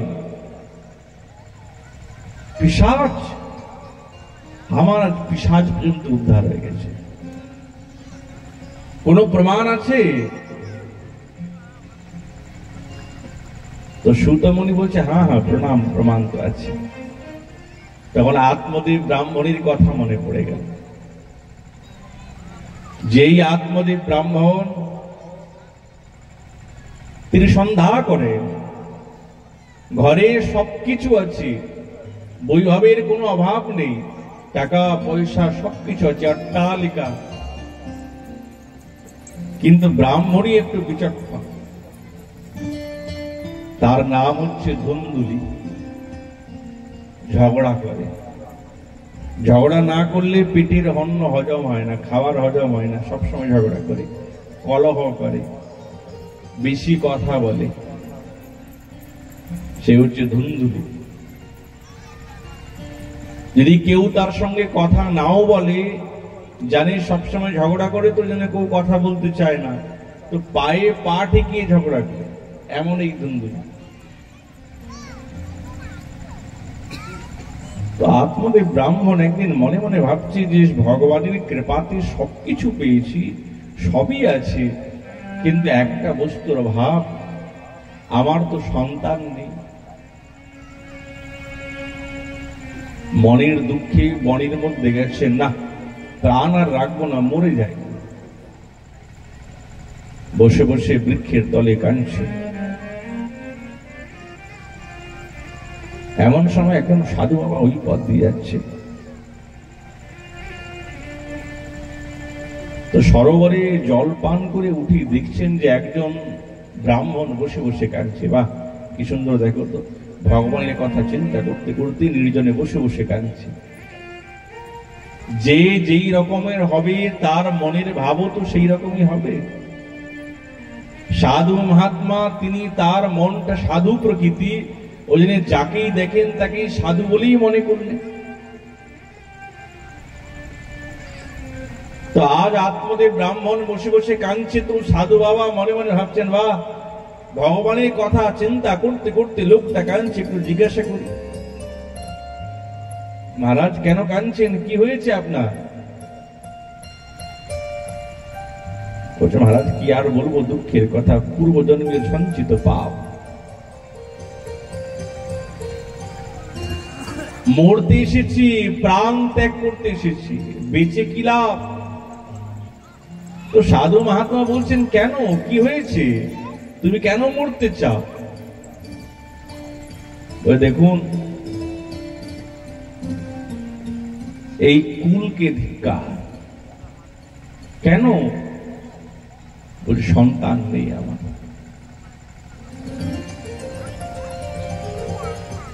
এই গৃহকে ধিক্কার, আমার সন্তান নেই। খুব কাঁদছেন। জানেন, যেই গাভী আমি প্রতিপালন করি সে বাছুর দেয় না, যেই বৃক্ষ রোপণ করি সেই বৃক্ষ ফল দেয় না। তো এমন ব্রাহ্মণ কুলে জন্মগ্রহণ করেও বা আমার কি লাভ? এর থেকে মরে যাওয়া ভালো, ওই জন্য মরতে এসেছি। তো সাধু মহাত্মা মনে মনে ভাবছেন, আমি তো ভেবেছিলাম যে ভগবানের কথা চিন্তা করতে করতে লোকটা কাঁদছে, এ তো ঘোর সংসারী, এর সন্তান নেই বলে কাঁদছে। কিন্তু সাধু বাবা তো মনে মনে ভাবছে, আমি তো সাধু, সাধুর কর্তব্য হচ্ছে সৎ পথ দেখানো, তো সৎ পথ আমি দেখাবো। আরে মহারাজ, আপনি কেন কাঁদছেন? আপনি বৈরাগ্য ধর্ম অবলম্বন করুন, আনন্দ পাবেন। আত্মদেব ব্রাহ্মণ বলছে, না মহারাজ, আপনি কি বলেন? আপনি বাবাজি, আপনি ফক্কড় বাবাজি, আপনার সন্তান সন্ততি কেউ নেই, আপনি সংসার কেউ নেই, আপনি কি করে বুঝবেন? নিরস বসে বসে চোখ বন্ধ করে গিয়ে ধ্যান করেন, কি জানে ঘন্টার পর ঘন্টা। কিন্তু কত আনন্দ সন্তান সন্ততি কোলে খেলবে আপনি তোরই জানেন। তো সাধু মহাত্মা মনে মনে ভাবছি, আমি কি বুঝবো, ও তো উল্টো আমাকেই বুঝিয়ে দেবে। কিছু কিছু লোক হয় না যে নিজে সবকিছুই জানে।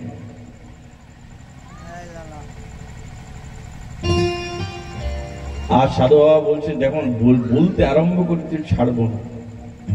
শোনো, রাজা সগরের 60,000 পুত্র ছিল, তবু তার উদ্ধার হয় না। চক্রবর্তী সম্রাট রাজা অঙ্গের একমাত্র পুত্র হলো। নিজের পুত্রের জ্বালাতে এই রাজ্য ত্যাগ করে তিনি বনের মধ্যে গিয়ে আর ভিক্ষা করে ভোজন করতেন থাকতেন। ঋষিগণ বললেন, মহারাজ, সিংহাসন খালি হয়ে গেছে, আপনি কি করছেন? চলুন। বলছে, না না, খুব ভালো আছি আমি, পুত্রের জ্বালাতে আমি খুব ভালো আনন্দে আছি। তাহলে সন্তান প্রাপ্ত করলেই যে সুখ হবে তার কোনো গ্যারান্টি নাই।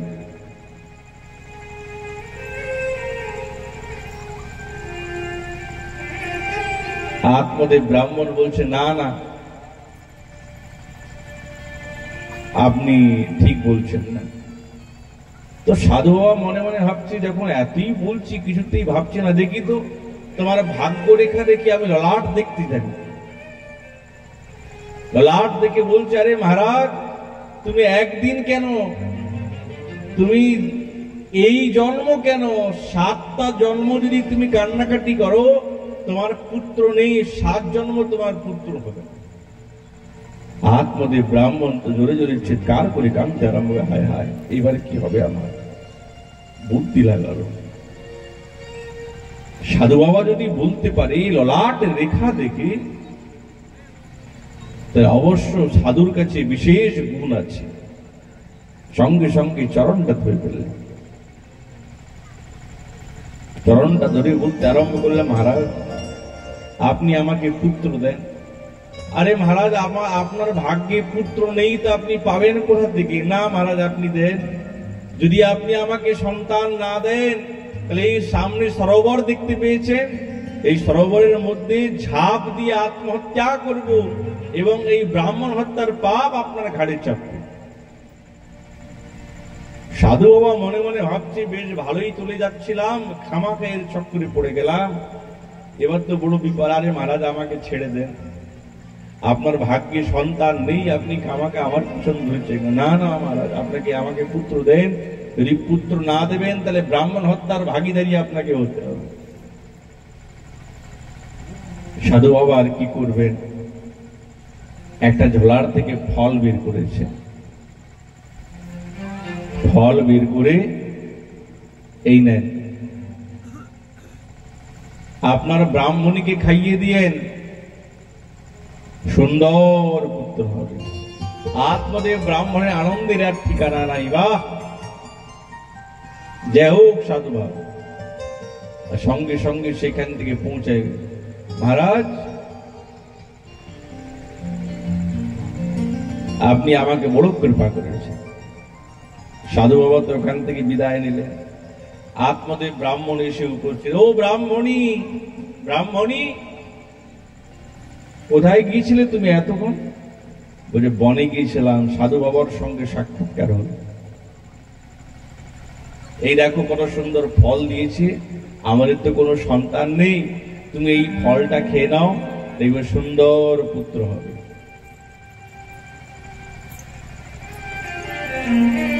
এই বলে তো আত্মদেব ব্রাহ্মণ চলে গেল। ধুন্দুলি মনে মনে ভাবতে আরম্ভ করেছে, হ্যাঁ আমি কি বুঝি না, ওই ব্রাহ্মণ বন থেকে বিষ ফল এনেছে, আমাকে খাইয়ে মেরে ফেলবে, আমি যখন মরে যাব তখন নতুন ব্রাহ্মণীকে বিয়ে করে নিয়ে আসবে, ওই জন্য বিষ ফল নিয়ে এসছে বন থেকে। আমি সব বুঝি। আবার মনে মনে ভাবে যে ব্রাহ্মণ তো আমাকে খুব ভালোবাসে, কেন বিষ ফল দেবে। ভাবলো যদি আমার পেটের মধ্যে সুখদেবীর মতন 12 বছর যদি থেকে যায় তাহলে তো বিপদ হবে। সুখদেব যেরকম 12 বছর পেটের মধ্যে ছিল, যদি আমার পেটের মধ্যে থাকে তো অকালে আমি মরে যাব।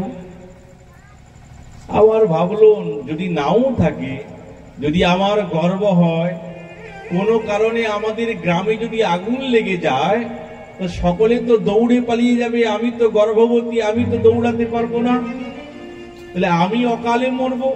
হায় হায়, ফল আর খাওয়া যাবে। আবার মনে মনে ভাবলো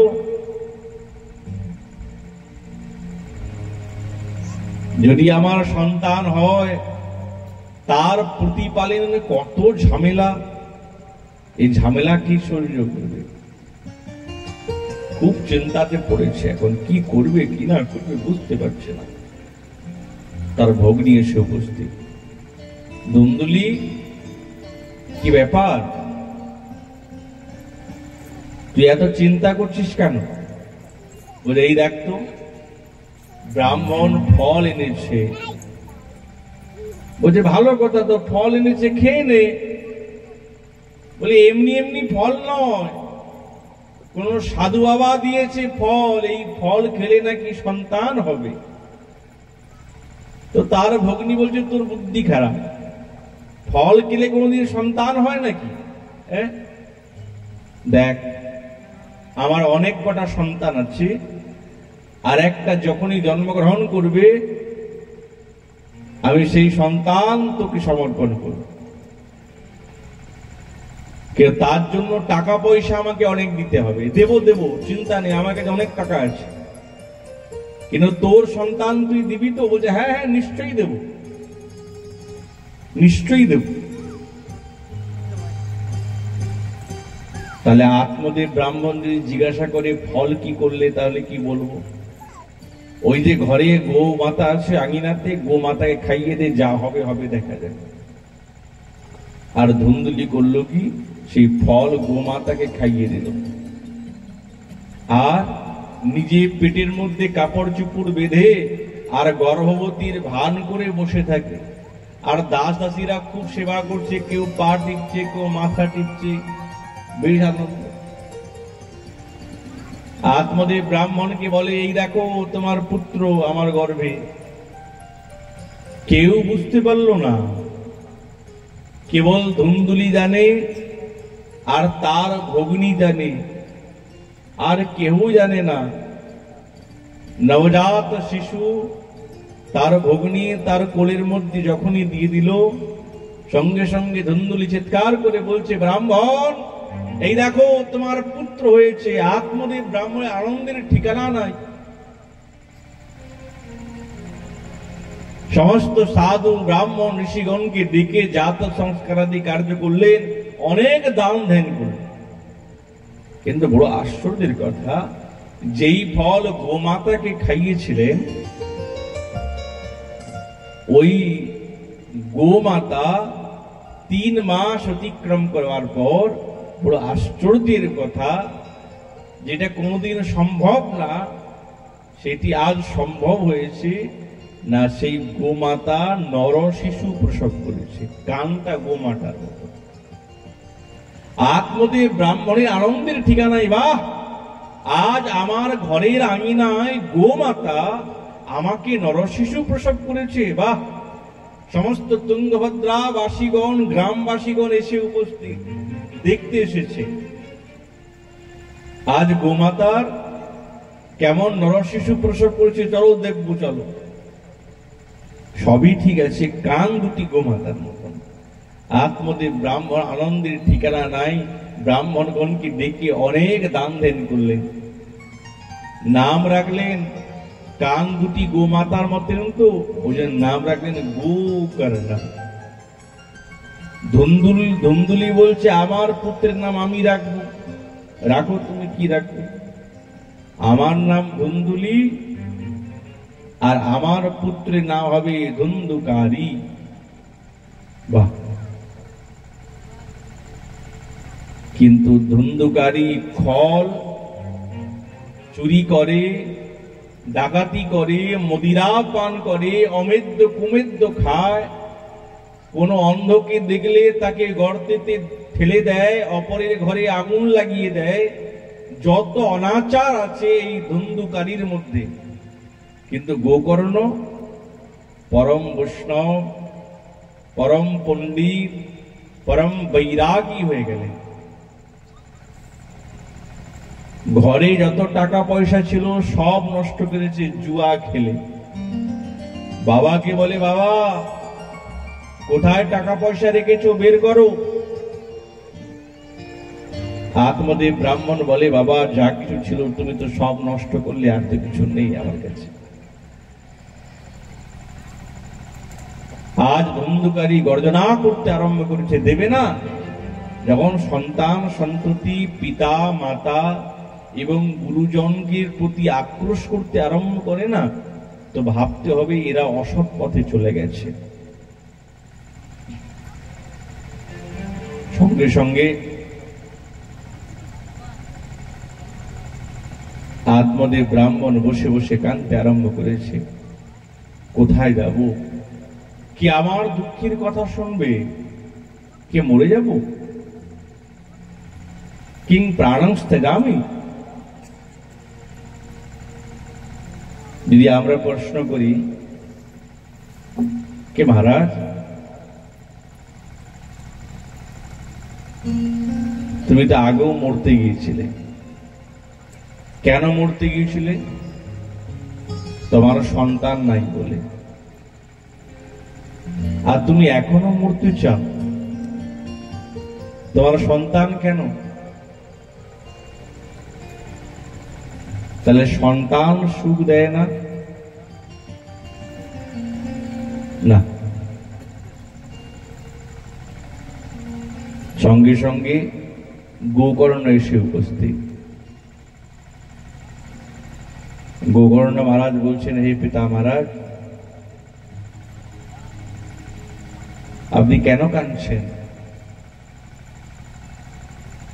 এই জগতে, এই সংসারে কিছু নেই। অসার খালু সংসার দুঃখ রূপী বিমোহক। এই সংসারটা হচ্ছেন অসার, সার নেই। কে সুখী? এই জগতে কেউ সুখী না। না ইন্দ্র সুখী, চক্রবর্তী রাজা সুখী। সুখী একমাত্র যে ভগবানের ভজন করতে করতে নিষ্কিঞ্চন ভাবকে ধারণ করেছে, সেই একমাত্র সুখী। নালে এই জগতে আর কেউ সুখী না। আত্মদেব ব্রাহ্মণ বলছে, তোমার কথা না বুঝতে পারছি না, তুমি কৃপা করে একটু ভালো করে বলো। দুইটি শ্লোকে দেব আত্মজ্ঞান দিলেন। আমাদের এই শরীরটা না হাড়, মাংস এবং রক্তের দ্বারাই তৈরি। আমরা সকলেই অহমতা এবং মমতা দুইটি দড়ির দ্বারাই আমাদের দুই হাত বাঁধা। যেদিন জীবনে অহমতা এবং মমতা রূপী বন্ধন থেকে আমরা মুক্ত হয়ে যাব, সেদিন আর আমাদের কোনো ভয় থাকবে না।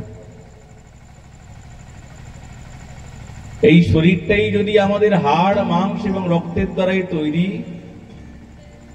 মরে গেলে দুই মুঠি ছাই হয়ে যাবে, তাহলে দেহের সঙ্গে যাদের সম্বন্ধ আছে তাদের তো কোনো উদ্ধার নাই, তারাও তো আমাদের নিজের জন্য। বাবা বৈরাগ্যে রসিক হয়ে ভগবানের ভজন করো, তবে শ্রেষ্ঠ বস্তু পাবে। তো আত্মদেব ব্রাহ্মণ তো পথ পেয়ে গেলেন। তিনি দশম স্কন্ধ পাঠ করতে করতে ভগবত ধামে গমন করলেন। আজ ধন্দুকারী মাকে বলে, মা কোথায় টাকা পয়সা রেখেছে দাও, হাতে লাঠি দেখেছো, আঘাত করবো, প্রাণ নিয়ে নেব। ধুন্দুলি মনের দুঃখে অন্ধকূপের মধ্যে পড়ে নিজের প্রাণটাকে বিসর্জন করল। সঙ্গে সঙ্গে ধন্দুকারী করলো কি, 5 জন বার বনিতাকে নিয়ে ঘরে রাখতে আরম্ভ করলো, তাদের সেবা শুশ্রূষা করে। প্রত্যেক দিন চুরি করে, ডাকাতি করে নিয়ে আসে। আজ রাজার কোষাগার থেকে ডাকাতি করে নিয়ে এসছে, দেখো তোমাদের জন্য নিয়ে এসছি,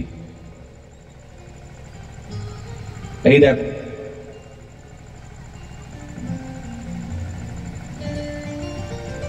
তারা মনে মনে ভাবছে যে প্রত্যেক দিন ডাকাতি করে নিয়ে আসে, আজ রাজার কোষাগার থেকে নিয়ে এসছে, রাজা জানতে পারলেই তাকে মৃত্যুদণ্ড দেবে, সঙ্গে সঙ্গে আমাদেরকেও মৃত্যুদণ্ড দেবে, অতএব একে মেরে ফেলাটাই শ্রেষ্ঠ। তো খুব মদিরা পান করালেন ধুন্দুকারীকে, আর মদিরা পান করে যখন মত্ত হয়ে গেছে, তখন ওই খাটের মধ্যে শুয়ে আছে, তো গলার মধ্যে দড়ি বেঁধেছে, এইদিকে 2 জন টান দেয়, ওইদিকে 2 জন টান। মরছে না তো, ওই যে পাশে আগুনটা জ্বলছে দে মুখের মধ্যে, যেমনি অগ্নিটা মুখের মধ্যে দিয়ে দিলেন, সঙ্গে সঙ্গে ছটপট করতে করতে করতে করতে এই ধন্দুকারীর প্রাণান্ত হয়ে গেল। সারা জীবন অনাচার করেছে, তো দুরাচার করেছে, এখন ভালো নয়, এখন কি হয়েছে বলছে, প্রেত হয়ে গেছে, প্রেত। ব্রহ্মদৈত্য বাতাহারে না জীবামি, বায়ু আহার করে বাঁচে, কি কষ্ট। যখন গোকর্ণ মহারাজ ভ্রমণ করতে করতে করতে করতে গ্রামে এসেছে, নিজের গৃহের বারান্দাতে বসে বসে সন্ধ্যাবেলা মন্ত্র স্মরণ করছেন, এমন সময়ে সাক্ষাৎ গোকর্ণ মহারাজ দেখছেন কি, কখনো বাঘের রূপ, কখনো সিংহের রূপ, কখনো ছাগলের রূপ।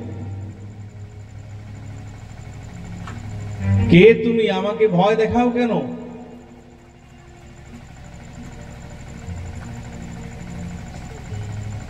বলতে পারছে না।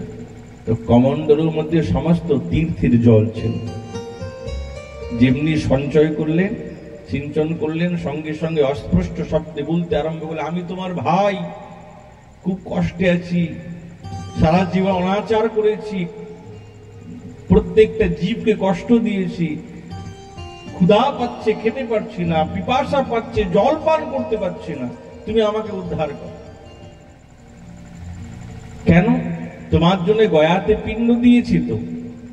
বলছে, ভাই তুমি আমার জন্য গয়াতে যদি 100 বারও পিণ্ড দাও, তবু আমার উদ্ধার হবে না।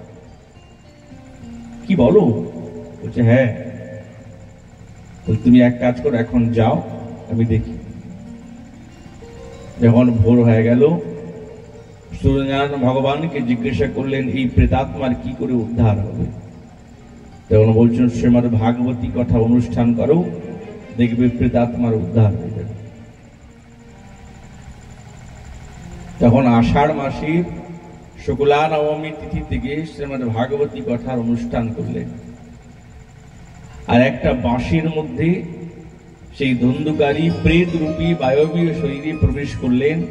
প্রথম দিন বিশ্রাম হয়ে গেল, একটা গাঁট ফেটে গেল, দ্বিতীয় দিনে দ্বিতীয় গাঁট, তৃতীয় দিনে তৃতীয় গ্রন্থি, এরকম করতে করতে যখন সপ্তম দিন হলো না, তখন সপ্তম গ্রন্থি ভেদ হয়ে এখন প্রেত নয়, দিব্য রূপধরো জাত তুলসীদামমণ্ডিত পীতবাস ঘনশ্যাম মুকুটে কুণ্ডলান্বিত ননাম ভ্রাতরম কৃষ্ণো গোকর্ণারিতি চাব্রবী त्वयाहं मोचितो बन्धो कृपया प्रीतकश्मला।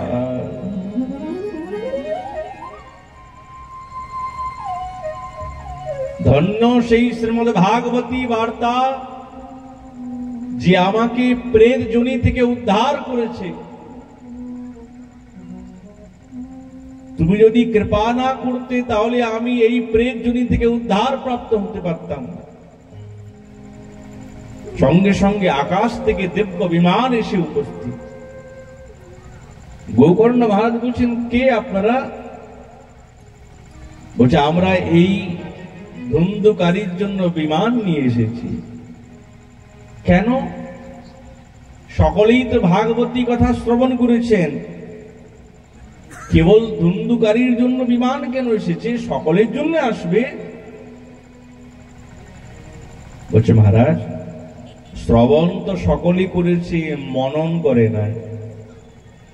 কিন্তু এই ধুন্ধুকারী শ্রবণ করেছে, সঙ্গে সঙ্গে মনন করেছে। সকলে মনে মনে ভাবলেন, এটা বড় ভুল হয়ে গেল। আপনি আবার ভাগবতী কথা অনুষ্ঠান করুন, দেখবেন সাক্ষাৎ ভগবান আসবেন। আবার শ্রাবণ মাসের সময় ভাগবতী কথার অনুষ্ঠান করলেন। যখন ভাগবতী কথা সেই পান্ডালে সমস্ত গ্রামবাসীগণ এসে শ্রবণ করতেন, মনন করতেন একাগ্র চিত্তে, যখন 7 দিন পূর্ণ হয়ে গেল, সাক্ষাৎ ভগবান সপার্শ্বদে এসে উপস্থিত হলেন। বলে ভক্তবৎসল ভগবান কি জয়, ও আনন্দ কন্দ ভগবান কি জয়। পাঞ্চজন্য শঙ্খ বাজল, গোকর্ণকে আলিঙ্গন করলেন, সারূপ্য মুক্তি প্রদান করলেন। তাহলে শ্রীমদ্ ভাগবতী কথা কতটা শ্রেষ্ঠ, যে শ্রবণ করলেই প্রেত পর্যন্ত উদ্ধার হয়ে যায়। তা আমরা তো মানুষ, আমাদের কেন উদ্ধার হবে না? আমাদের মনের পরিবর্তন আসবে না কেন? শ্রীমদ্ ভাগবতী মূল শ্লোকে প্রবেশ করলেন এবং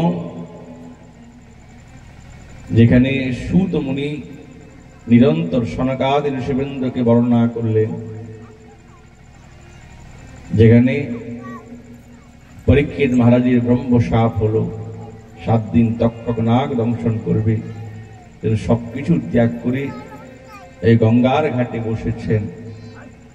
আর সাক্ষাৎ সুখদেব মহারাজ তিনি ভ্রমণ করতে করতে এসে উপস্থিত। কেননা একটাই প্রশ্ন করলেন যে মুহ্যমান ব্যক্তির কি কর্তব্য।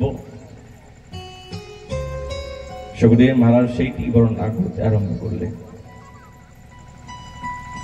তো আজ আমাদের শ্রীমদ্ ভাগবতী কথা শুরু হতে একটু বিলম্ব হয়েছে, এর জন্য ক্ষমা প্রার্থী। আগামীকাল আমাদের ঠিক 6টার থেকে শ্রীমদ্ ভাগবতী কথা আরম্ভ হয়ে যাবে। তো আপনারা সকলেই বিকাল 6টা থেকে উপস্থিত থাকবেন ভাগবতী কথা। এই বলে আমাদের ভাগবতী কথা এখানে বিশ্রাম। এর রাধা নাম নিয়ে প্রানন্দ হবে, তারপরে শ্রীমদ্ ভাগবতে আরতি হবে। सब जोर से बोलो राधा रानी सरकार की जय। बोलो राधे राधे राधे अरे जोरे बोलो राधे राधे।